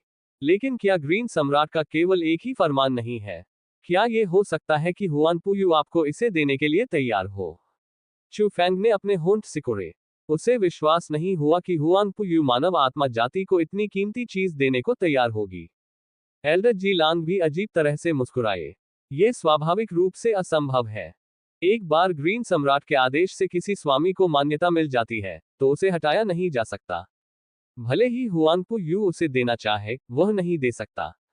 हालांकि जिस व्यक्ति के पास ये टोकन है, उसे अपने साथ 2 गार्ड लाने की अनुमति है। हुआन पो, आपने मेरी जाति के लिए ये 2 योग्यताएं देने का वादा किया था। शर्त यह है, अहम। इस बिंदु पर जीलांग अजीब तरह से खांसी। चू फैंग मंद मंद मुस्कुराया। शर्त यह है कि मानव आत्मा जाति मेरे साथ सहयोग नहीं कर सकती, है ना? जीलांग अजीब तरह से मुस्कुराया। यह एक मौन सहमति थी। चू फैंग ने हंसकर कहा, हुआन पू यू के पास एक अच्छी योजना है। ग्रीन सम्राट के आदेश का उपयोग करके मानव आत्मा जाति के साथ मेरे सहयोग की संभावना को खत्म करने की धमकी देना। उस स्थिति में आप केवल उसके साथ सहयोग कर सकते हैं। हालांकि मानव आत्मा जाति में गिरावट आ रही है, लेकिन भूखा ऊंट अभी भी घोड़े से बड़ा है। इसे एक बड़ी मदद माना जा सकता है। जी लांग और भी शर्मिंदा हो गया। हालांकि चू फैंग को इसकी परवाह नहीं थी। केवल एक साथ काम करके ही कोई कुछ हासिल कर सकता है। चूंकि मानव आत्मा जाति ने पहले ही निर्णय ले लिया है, इसलिए मुझे चू फैंग को कुछ नहीं कहना है। अब से हम अपने अलग अलग रास्ते पर चलेंगे। अगर इस दुनिया में किसी की कमी है, तो यह वही है। मैं, चू फैंग, ऐसा व्यक्ति नहीं हूं जो मानव आत्मा जाति के बिना नहीं रह सकता। यद्यपि उसने मानव आत्मा जाति की मदद खो दी थी, चू फैंग को लगा कि यह अभी भी स्वीकार्य था। एक बार किसी और के नितंब पर अपना चेहरा चिपका देना ही काफी था। चूंकि उन लोगों ने पहले ही अपना चुनाव कर लिया था, इसलिए उन्हें और परेशान करने की कोई आवश्यकता नहीं थी। चू फैंग अपनी प्रतिष्ठा खोने का जोखिम नहीं उठा सकता था। बस मैं थोड़ा हैरान हूं। क्या तथाकथित उच्च स्तरीय राजा का अधिकार वास्तव में इतना कीमती है? इसका क्या उपयोग है? चू फैंग को समझ नहीं आया। ये सिर्फ एक अधिकार था। क्या शाही दरबार दिव्य महाद्वीप की 3 शीर्ष शक्तियों में से एक, प्रतिष्ठित मानव आत्मा जाति, इसके लिए इतनी तरसती थी? वैसे भी उसे कभी ऐसा महसूस नहीं हुआ था कि 8वीं कक्षा के राजा स्तर का अधिकारी उसके लिए बहुत उपयोगी था। चू फैंग का सवाल सुनकर इस बार यह जुन फैंग था जो बोला। उसकी आवाज थोड़ी गहरी थी। मैं इसे इस तरह से कहूंगा, स्टारलाइट गॉड राजवंश के युग में उच्च श्रेणी के राजा स्तर का अधिकार कुछ ऐसा था जिसे केवल कम से कम एक मास्टर गॉड विशेषज्ञ ही प्राप्त करने के योग्य था। आज की दुनिया में, विशेष रूप से स्टारलाइट भगवान राजवंश द्वारा छोड़े गए एक प्राचीन खंडहर जैसे कि भगवान सम्राट के महल में, ऐसा अधिकार एक सामंती अधिकारी के बराबर है। यह आपको बिना किसी प्रतिबंध के इसमें स्वतंत्र रूप से यात्रा करने की अनुमति दे सकता है। आप पहले कोई भी संसाधन और खजाना चुन सकते हैं, और सभी प्रकार के ईर्ष्यापूर्ण विशेषाधिकारों का आनंद ले सकते हैं। और सबसे महत्वपूर्ण बात यह है कि धर्मादेश समारोह के दौरान उच्च स्तरीय राजा प्राधिकरण एक अवसर का प्रतिनिधित्व करता है। एक ही कदम में स्वर्ग तक चढ़ने का अवसर, तीर्थ यात्रा करने का मौका। आज्ञा पत्र समारोह के अंतिम दिन दिव्य सम्राट के हॉल का दरवाजा खुला। 100 अधिकारी गंभीरता से खड़े हुए।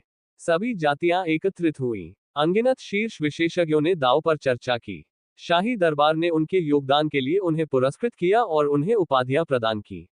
इसे स्वर्ग की ओर छलांग कहा जा सकता है। जुन फैंग की आवाज और भी गंभीर हो गई। कुछ देर रुकने के बाद उसने असहाय होकर आह भरी। लेकिन हम इसमें प्रवेश के योग्य नहीं हैं। उच्च स्तरीय राजा रैंक वाले अधिकारी, वे स्वतंत्रता पूर्वक घूम सकते हैं। उसने एक गहरी सांस ली। जुन फैंग ने आगे कहा, क्या आप जानते हैं कि मानव आत्मा जाति का पतन क्यों हुआ? प्रतिभा की कमी तो केवल एक कारण है।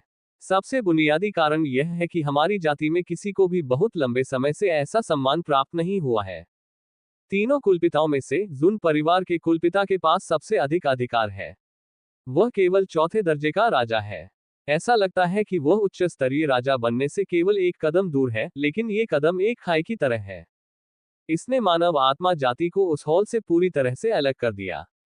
यदि हम दिव्य सम्राट के हॉल में प्रवेश नहीं कर सकते, तो इसका मतलब है कि हर फतवे समारोह में सबसे कीमती लाभ का हमसे कोई लेना देना नहीं है। लेकिन उस पवित्र भूमि और उस दानव आत्मा जाति दोनों के पास उच्च श्रेणी के राजा स्तर का अधिकार है। बार बार एक स्नोबॉल की तरह अंतर बढ़ता जा रहा है। इसलिए ग्रीन एम्परर के महल में प्रवेश करने की योग्यता मानव आत्मा जाति के लिए एक बहुत बड़ा प्रलोभन है, जो लगभग अपनी रस्सी के अंत में है। भले ही यह एक छोटा सा अवसर हो, जी परिवार सब कुछ करने को तैयार है। ये दौड़ की नींव है। जुन फेंग ने कमजोरी से अपना सिर हिलाया। कारण जानने के बाद उसे पता चला कि जी चांग फेंग इतना दृढ़ क्यों था। हुआनपो आपने मानव आत्मा जाति की कमजोरी को सही ढंग से समझ लिया था। यदि वह जुनफैंग होता, तो शायद वह भी यही चुनाव करता। जुनफैंग ने आह भरी।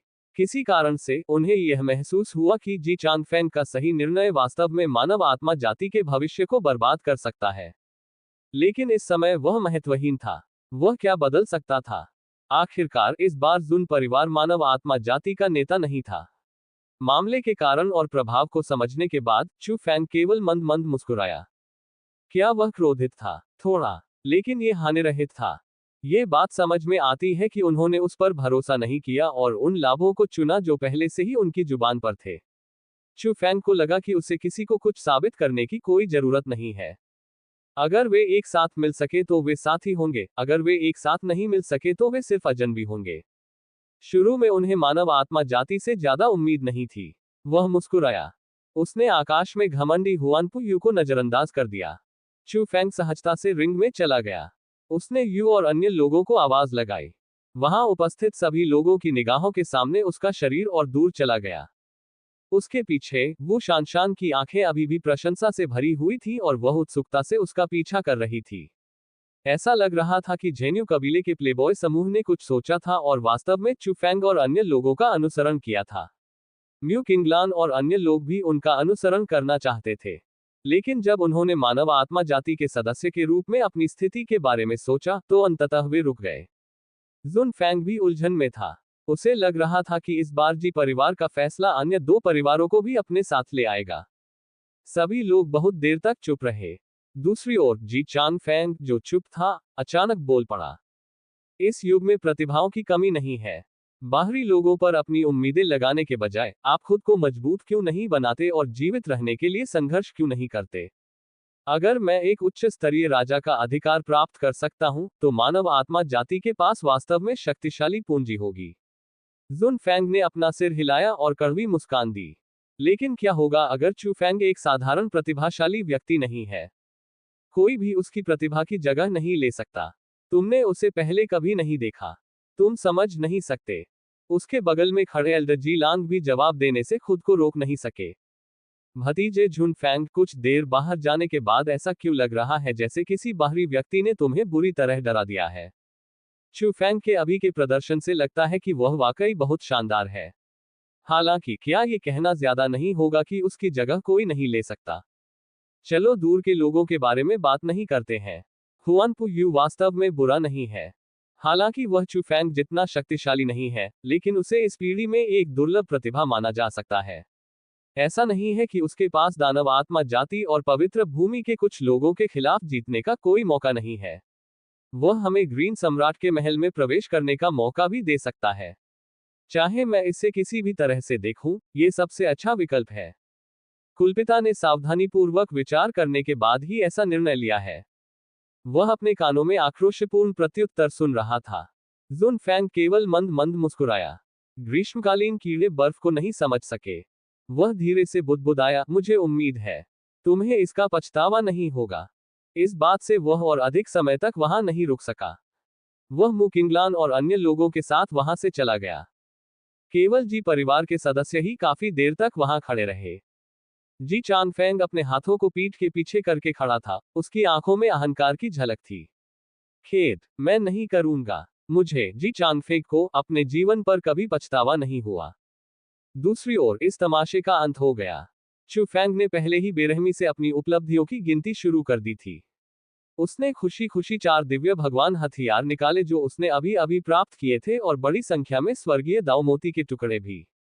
चारों दिव्य भगवान के हथियारों की गुणवत्ता खराब नहीं थी।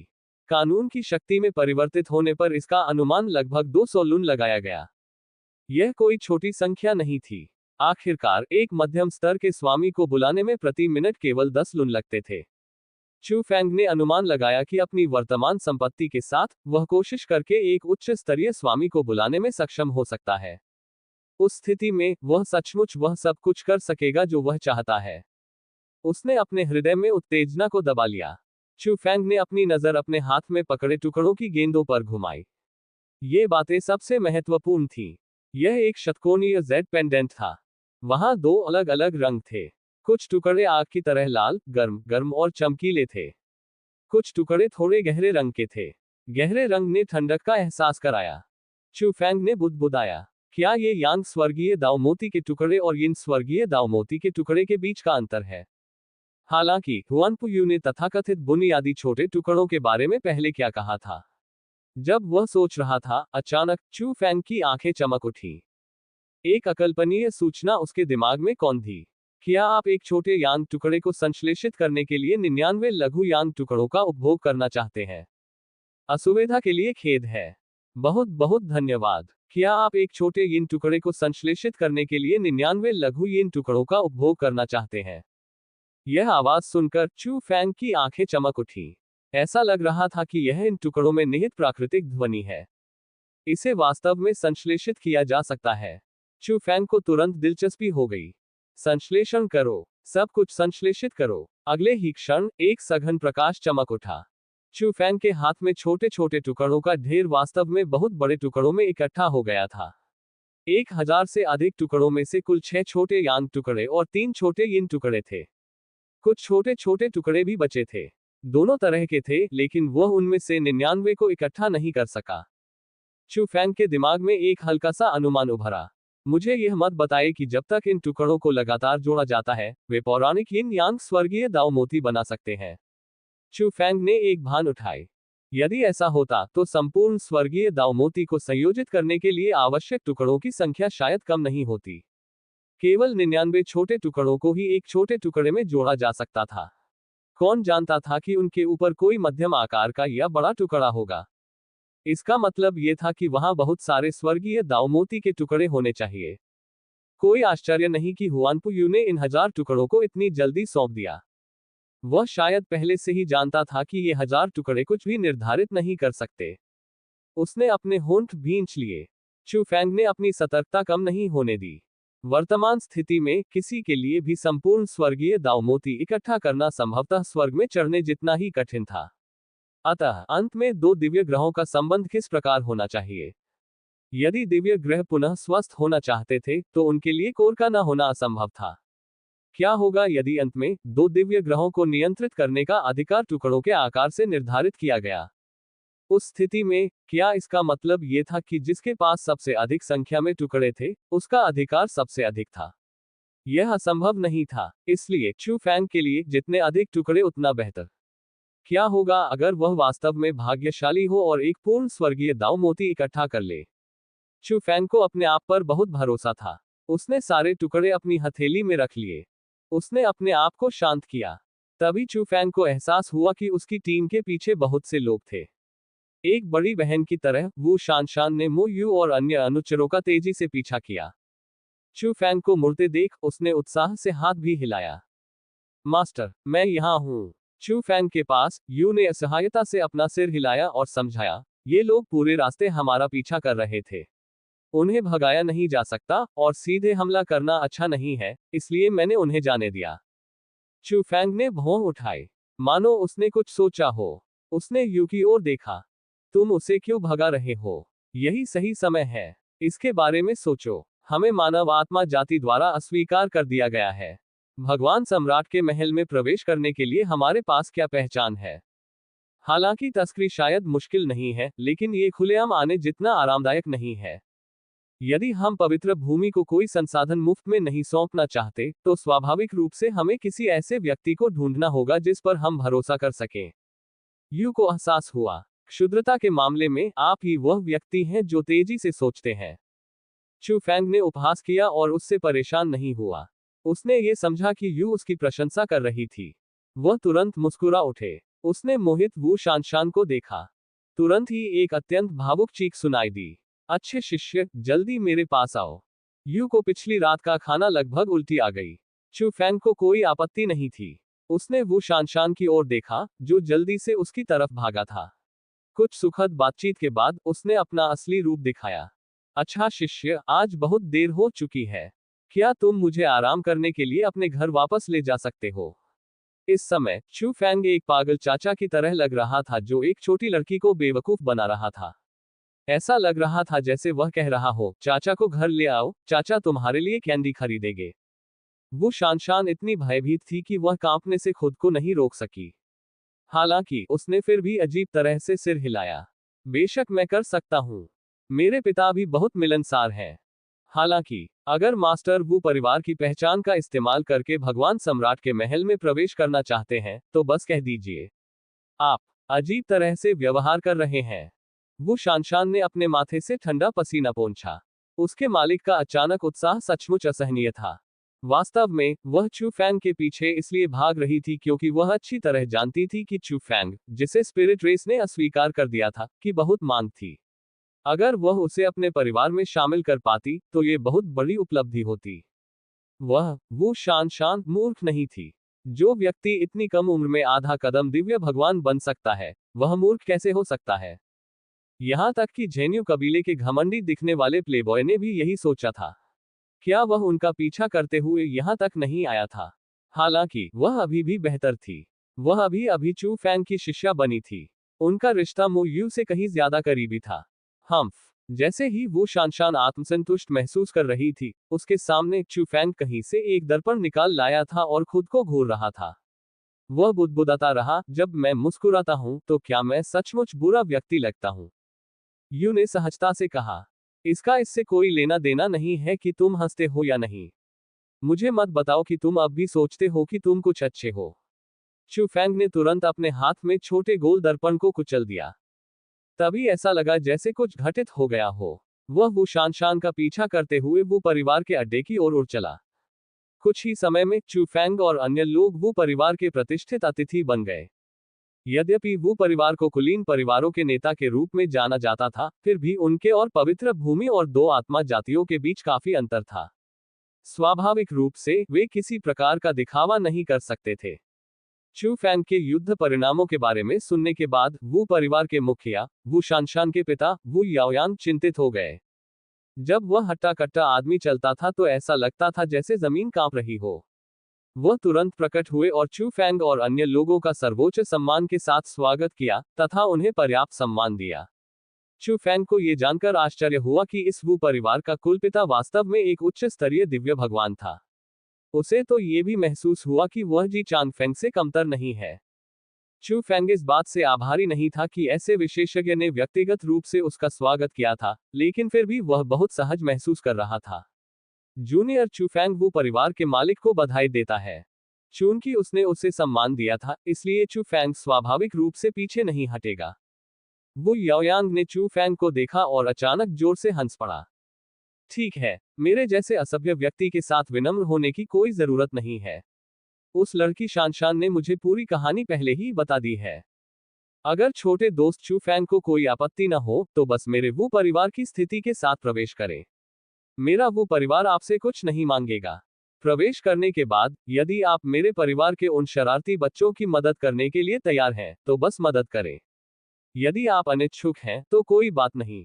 वे अब बच्चे नहीं रहे। चूंकि उन्होंने जुआ खेलने का फैसला किया है, इसलिए उन्हें इसके परिणाम भुगतने होंगे। जहां तक उस बेवकूफ जी चांग फैंग की पसंद की बात है, छोटे दोस्त, इसे दिल पर मत लेना। उस आदमी का स्वाद हमेशा बहुत खराब रहा है। यह आश्चर्य की बात नहीं है कि उसने इतनी अदूरदर्शी पसंद की। वो याओयांग के सीधेपन ने चू फैंग को मुस्कुराने पर मजबूर कर दिया। धन्यवाद सीनियर वो याओयांग ने अपना हाथ हिलाया और हंसा। ये सिर्फ एक एहसान है। मेरे वो परिवार को कुछ भी भुगतान करने की जरूरत नहीं है। ये व्यवसाय न करना बर्बादी होगी। फिर चू फैंग और अन्य लोगों को शांत करने के बाद वू याओयांग बिना किसी हिचकिचाहट के अपने आदमियों के साथ चला गया। उसके बाद उन्होंने सचमुच इसे जाने दिया। भले ही उसके कबीले के लोगों को झेन्यू कबीले और शक्तिशाली कबीलों के अन्य प्रतिभाशाली लोगों के साथ लड़ाई में हार का सामना करना पड़ा था, लेकिन उसने कभी भी चू फैंग और अन्य लोगों को परेशान नहीं किया था। हर दिन वह उनकी अच्छी तरह सेवा करता था और उनकी मांगें पूरी करता था। समय समय पर वह वू शान से कुछ मूल्यवान साधना संसाधन लाने के लिए कहता था। उसके पास अब भी मांगने के लिए कुछ नहीं था। इससे चू फैंग को थोड़ी शर्मिंदगी महसूस हुई। क्या उसे थोड़ा प्रयास करना चाहिए? होश में आने के बाद चू फैंग कोसने से खुद को रोक नहीं सका। क्या यह आदमी जानबूझकर ऐसा कर रहा है? वह मुझे उसकी मदद करने के लिए दोषी महसूस कराने की कोशिश कर रहा है। असुविधा के लिए खेद है। बहुत बहुत धन्यवाद। वो परिवार को इस हद तक प्रबंधित करने में सक्षम होने के लिए वू याओयांग निश्चित रूप से उतना कठोर नहीं है जितना वह दिखता है। एक सावधान व्यक्ति जो लापरवाह लगता है। चू फैंग ने भावुक होकर आह भरी। इस नर्म चाकू से बचना सचमुच असंभव है। और मुख्य बात यह है कि मैं तैयार हूं। हम किससे तर्क कर सकते हैं? चू फैंग ने सुना कि 10,000 दौड़ युवा टूर्नामेंट समाप्त हो रहा था, और यह सबसे तीव्र क्षण भी था। विभिन्न बड़े परिवारों ने पहले ही अपने सबसे विशिष्ट प्रतिभाशाली लोगों को सामने ला दिया था। हर लड़ाई को शानदार कहा जा सकता है। यद्यपि कुलीन परिवारों के बीच युद्ध के मैदान की तुलना पवित्र भूमि और मानव और दानव आत्मा जातियों के बीच के युद्ध से नहीं की जा सकती थी, फिर भी कुछ जूनियरों की साहसिक युद्ध शैली किसी की भी आंखों में चमक ला सकती थी। आज 10,000 रेस यूथ टूर्नामेंट का आखिरी दिन था। शुरू में चू फैंग की इसमें कोई दिलचस्पी नहीं थी। आखिर अपनी ताकत के बल पर अगर वह युद्ध में भाग लेता तो क्या वह दूसरों पर ध्वंस नहीं जमाता? कुलीन परिवारों की प्रतिभाओं का तो कहना ही क्या, यहाँ तक कि मानव और दानव आत्मा जातियों के लोग भी पर्याप्त नहीं थे। वास्तव में पिछले कुछ दिनों में पवित्र भूमि से आए कुछ प्रतिभाशाली लोग वास्तव में चू फैंग के लिए कुछ भी नहीं थे। एक साधारण मध्य अवस्था के दिव्य भगवान की युद्ध शक्ति वास्तव में जुन फैंग और कंपनी की तुलना में काफी शक्तिशाली थी। हालांकि चू फैंग के सामने, जिसके पास उच्च श्रेणी के सूक्ष्म जानवरों का एक समूह था, यह वास्तव में उल्लेख करने लायक नहीं था। हुआन पू यू से अधिक शक्तिशाली कोई नहीं था। चू फैंग को स्वाभाविक रूप से कोई दिलचस्पी नहीं थी, लेकिन अब तक तो उसे बहुत सारे उपकार मिल चुके थे। और कुछ तो कहना ही क्या, पिछले कुछ दिनों में कानूनों की शेष शक्ति में लगभग 100 लून की वृद्धि हो गई है। ये लगभग 2 दिव्य भगवान के हथियारों के मूल्य के बराबर था। यदि वह कुछ न करे तो यह अनुचित होगा। इसलिए आखिरी दिन चू फैंग के पास पवित्र शहर चौ पर फिर से आने के अलावा कोई विकल्प नहीं था। घटनास्थल पर हंगामा मच गया। हर रिंग में युवा लोग जमकर लड़ रहे थे। कृपानें और तलवारें आई और चली गईं, तथा उनका प्रभाव दुनिया में फैल गया। वो शानशान चू फैंग के बगल में चला गया और पिछले कुछ दिनों की युद्ध स्थिति के बारे में बातें करने लगा। हुआन पू यू अजेय था और उसने दानव आत्मा जाति के कई प्रतिभाशाली लोगों को फिर से हराया। यहां तक कि हे वू, जिससे सभी को बड़ी उम्मीदें थीं, वह भी उससे हार गया। इसके अलावा पवित्र भूमि के प्रतिभाशाली लोगों का प्रदर्शन अभी भी बहुत स्थिर है। वे सभी मध्य अवस्था के दिव्य भगवान हैं। हर कोई ईर्ष्यालु है। ऐसा कहा जाता है कि वे सभी 8 राजाओं के शिष्य हैं। वैसे क्या आपने पवित्र भूमि के 8 राजाओं के बारे में सुना है? वो शानशान ने चू फैंग की ओर देखा। चू फैंग को समझ में न आने की चिंता में उसने तुरंत समझाया, पवित्र भूमि इतनी ऊंची क्यों खड़ी है और अनगिनत वर्षों तक दिव्य महाद्वीप को नियंत्रित कर सकती है? इसका कारण ये 8 राजा हैं। ये 8 राजा सभी वास्तविक मास्टर भगवान विशेषज्ञ हैं। बेशक नियमों के प्रतिबंधों के कारण वे केवल मास्टर भगवान प्रक्षेपण है, लेकिन एक खजाने की वजह से उनकी मास्टर भगवान स्तर की चेतना और विरासत सुरक्षित रह गई। पवित्र भूमि के उन प्रतिभाशाली लोगों को गुरु देवताओं का मार्गदर्शन प्राप्त है। उनकी वर्तमान शक्ति होना बहुत बड़ी बात नहीं है। कुछ देर रुकने के बाद वो शानशान ने घृणा से अपने होंठ दबा लिए। इस उपचार से मैं भी यह कर सकता हूँ। वापस काम पर आते हैं। आज का सबसे बड़ा आकर्षण हुआन पू यू और पवित्र भूमि के प्रतिभाशाली लोगों के बीच की लड़ाई हो सकती है। हालांकि परिणाम चाहे जो भी हो, इस 10,000 रेस यूथ टूर्नामेंट में ह्यूमन स्पिरिट रेस ने डेमन स्पिरिट रेस को पूरी तरह से अपने पैरों तले रौंद दिया है। ये 10 साल से ज्यादा समय में पहली बार हुआ है। मैंने सुना है कि मानव आत्मा जाति का मनोबल बढ़ गया है और वे एक जश्न मनाने की योजना बना रहे हैं। इस बिंदु पर वो शानशान चूफेंग पर ध्यान से नजर डालने से खुद को रोक नहीं सका। वह अपने घटिया मालिक को परेशान करने से डरती थी। आखिरकार ऐसा लग रहा था कि अपने मालिक को अस्वीकार करने के बाद उन्होंने कोई बुरा जीवन नहीं जिया। चूफेंग केवल हल्के से मुस्कुराया। हुआन पुयू काफी मजबूत है। मुझे उम्मीद थी कि वह ऐसे ही नतीजे देगा। चूफेंग को इसकी बिल्कुल भी परवाह नहीं थी। आखिरकार सच्चे विशेषज्ञों की नजर में ये तथाकथित 10,000 दौड़ युवा टूर्नामेंट सिर्फ एक छोटी सी लड़ाई थी। ये सिर्फ जिम्मेदारी बांटने के लिए था। ये हानिरहित था। असली युद्ध क्षेत्र अभी भी देव सम्राट के महल में था। उस समय विभिन्न जातियों के सच्चे विशेषज्ञ, तपस्वी और पुराने राक्षस भी प्रकट होते थे। उस समय यह एक सच्ची चुनौती होगी। पहले मोटा होना मोटापा नहीं माना जाता था, लेकिन बाद में मोटा होना बिस्तर को कुचलने जैसा था। चूफेंग ने अपना सिर हिलाया और कहा कि वह आज अपना लक्ष्य नहीं भूला है। वैसे आपके वो परिवार के नतीजे कैसे हैं? ये सुनकर वो शानशान ने अचानक आह भरी। आह, हमें कुलीन परिवारों में शीर्ष 5 में होना चाहिए, है ना? चूफेंग ने आश्चर्य से अपनी भौहें उठाईं। ये कैसे हो सकता है? अपने वो परिवार की प्रतिभा की ताकत के साथ, भले ही आप पहले न हो, आपको दूसरे स्थान पर होना चाहिए, है ना? आपको मानव और दानव आत्मा जातियों के साथ प्रतिस्पर्धा करने की जरूरत नहीं है। चूफेंग हैरान था। मानव और दानव आत्मा जातियां पवित्र भूमि के प्रतिभाशाली लोगों के समान समूह में थीं। शेष प्रमुख सेनाएं एक समूह में थीं। और वो परिवार निश्चित रूप से ग्रुप 2 में शीर्ष अस्तित्वों में से एक था। वो शानशान ने फिर से आह भरी और असहाय होकर समझाया, ये सब पवित्र भूमि की वजह से है। इस दौरान मेरे पिता कुछ कुलीन परिवारों के साथ मिलकर काम करने की योजना बना रहे हैं। शायद पवित्र भूमि को पता चल गया है। पवित्र भूमि बहुत असंतुष्ट है, इसलिए वे हमारे वो परिवार की गति को दबाने के लिए इस प्रतिस्पर्धा का लाभ उठाना चाहते हैं। झेन्यू कबीले, दिमांग कबीले और जिहुओ संप्रदाय जैसी शक्तिशाली जनजातियों ने वास्तव में युद्ध में मदद करने के लिए पवित्र भूमि से कुछ शीर्ष प्रतिभाओं की भर्ती की है। उनमें से 8 राजाओं के सच्चे शिष्य भी हैं। मुझे डर है कि उनकी ताकत के बावजूद उनका चेहरा उतना बड़ा नहीं है। इसलिए एकमात्र स्पष्टीकरण यह है कि पवित्र भूमि ने पहल की। शायद हमारा वो परिवार बहुत लंबे समय से कुलीन परिवारों का नेता रहा है। उन्हें लगता है कि हमने उनके अधिकार को भड़का दिया है। इतनी ताकत के साथ और अपने वो परिवार के प्रतिभाशाली खिलाड़ियों से बारी बारी से लड़ने के बाद हम कैसे हार नहीं सकते? हम शायद शीर्ष 5 में भी नहीं रह पाएंगे। चूफेंग ने मुस्कुराते हुए अर्थपूर्ण ढंग से कहा, तो आपके पिता वास्तव में धैर्यवान हैं। वो शानशान ने अपने होंठ दबा लिए। मेरे बूढ़े पिता ने कहा था कि दुश्मन के दिल पर हमला करना सबसे अच्छा है। आप जैसे लोगों के लिए ईमानदारी महत्वपूर्ण है। हम चिंतित नहीं हो सकते।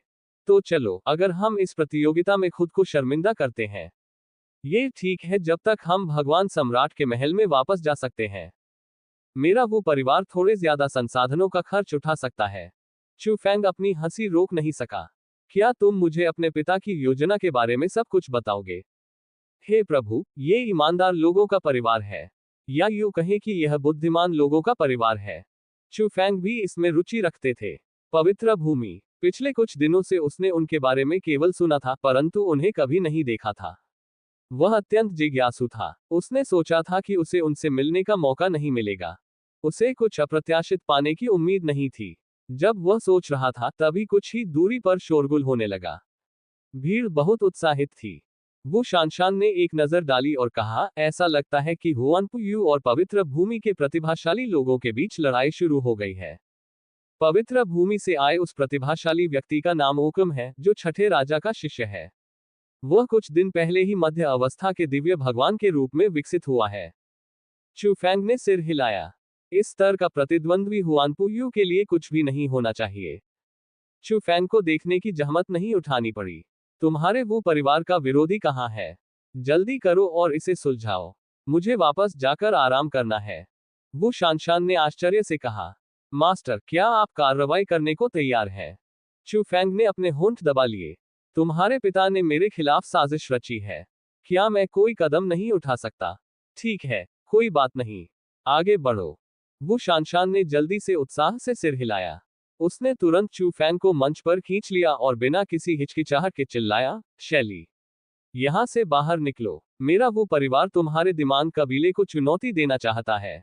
ऐसा कहने के बाद उसने चूफेंग के कान में फुसफुसाया, ये शैली 8वें राजा की शिष्या है। वह अभी अभी एक मध्य अवस्था दिव्य भगवान बनी है और उसे दिमाग कबीले में शामिल होने की व्यवस्था की गई है। जैसे ही उसने बोलना समाप्त किया, एक हरे बालों वाली, घुंघराले बालों वाली लड़की धीरे धीरे रिंग में आई। भले ही वह जानती थी कि उसके सामने वाला व्यक्ति काफी शक्तिशाली है, फिर भी उसके लंबे समय से चले आ रहे अहंकार ने उसे चुफैंग को नीची नजर से देखने पर मजबूर कर दिया। कोई स्वर्ग से परे से, घुंघराले बालों वाली लड़की ने उदासीनता से कहा। चुफैंग की अभिव्यक्ति वैसी ही रही, लेकिन उसने ऐसा अभिनय किया जैसे उसने दूसरे पक्ष को देखा ही न हो। इसके बजाय उसने हुआन पुयू की ओर देखा, जो लगातार लड़ रहा था। उन्होंने शांति से कहा, हुआन पुयू, खेलना बंद करो। चलो प्रतिस्पर्धा करते हैं। जब हुआन पुयू ने ये सुना तो उसके चेहरे पर एक हल्की मुस्कान आ गई। वह समझ गया कि चू फैंग किस बात का जिक्र कर रहा था। आइए देखें कि पवित्र भूमि के इन अभिमानी प्रतिभाशाली लोगों को कौन तेजी से हरा सकता है। ये काफी दिलचस्प लग रहा था। वह वास्तव में इन अकारण अहंकारी लोगों को तुच्छ समझता था। क्या पवित्र भूमि से होना बहुत प्रभावशाली था? कुएं की तलहटी में बैठे मेढक को अहंकार करने की हिम्मत कैसे हुई? तो फिर चलो प्रतिस्पर्धा करें। हुआन पुयू ने तुरंत ऊंची आवाज में जवाब दिया। चूंकि भाई चू मूड में है, इसलिए मैं स्वाभाविक रूप से आपके साथ चलूंगा। इसके साथ ही एक सुनहरी तलवार बाहर आ गई। अनंत स्वर्णिम प्रकाश फूट पड़ा। होकम, जो अभी भी टिके हुए थे, ने तुरंत दबाव बढ़ता हुआ महसूस किया। बार बार पीछे हटने से उनका चेहरा लाल हो गया। हुआनपू, आप मुस्कुराए। भाई चू, तुम्हें जल्दी करनी होगी। चू फैंग ने उपहास किया। आपको इसकी चिंता करने की जरूरत नहीं है। जब वह बोल रहा था तो ऐसा लग रहा था जैसे कोई प्राचीन गर्जना फिर से गूंज उठी हो। चू फैंग ने भी हमला किया। एक कृपाण आकाश में उड़ी और दुनिया को चीरती हुई चली गई। इस समय लड़की की अभिव्यक्ति काफी बदल गई। भयानक दबाव के कारण उसके लिए स्थिर खड़ा रहना भी मुश्किल हो गया था। चू फैंग की आंखों में उपहास का एक निशान दिखाई दिया। पवित्र भूमि का एक विलक्षण व्यक्ति, देव वंश के वंशज, आप लोग तो बस हमारी शर्त के चिप्स हैं। इसमें गर्व करने वाली क्या बात है? असुविधा के लिए खेद है। बहुत बहुत धन्यवाद। क्या बकवास है, कितना हास्यास्पद है।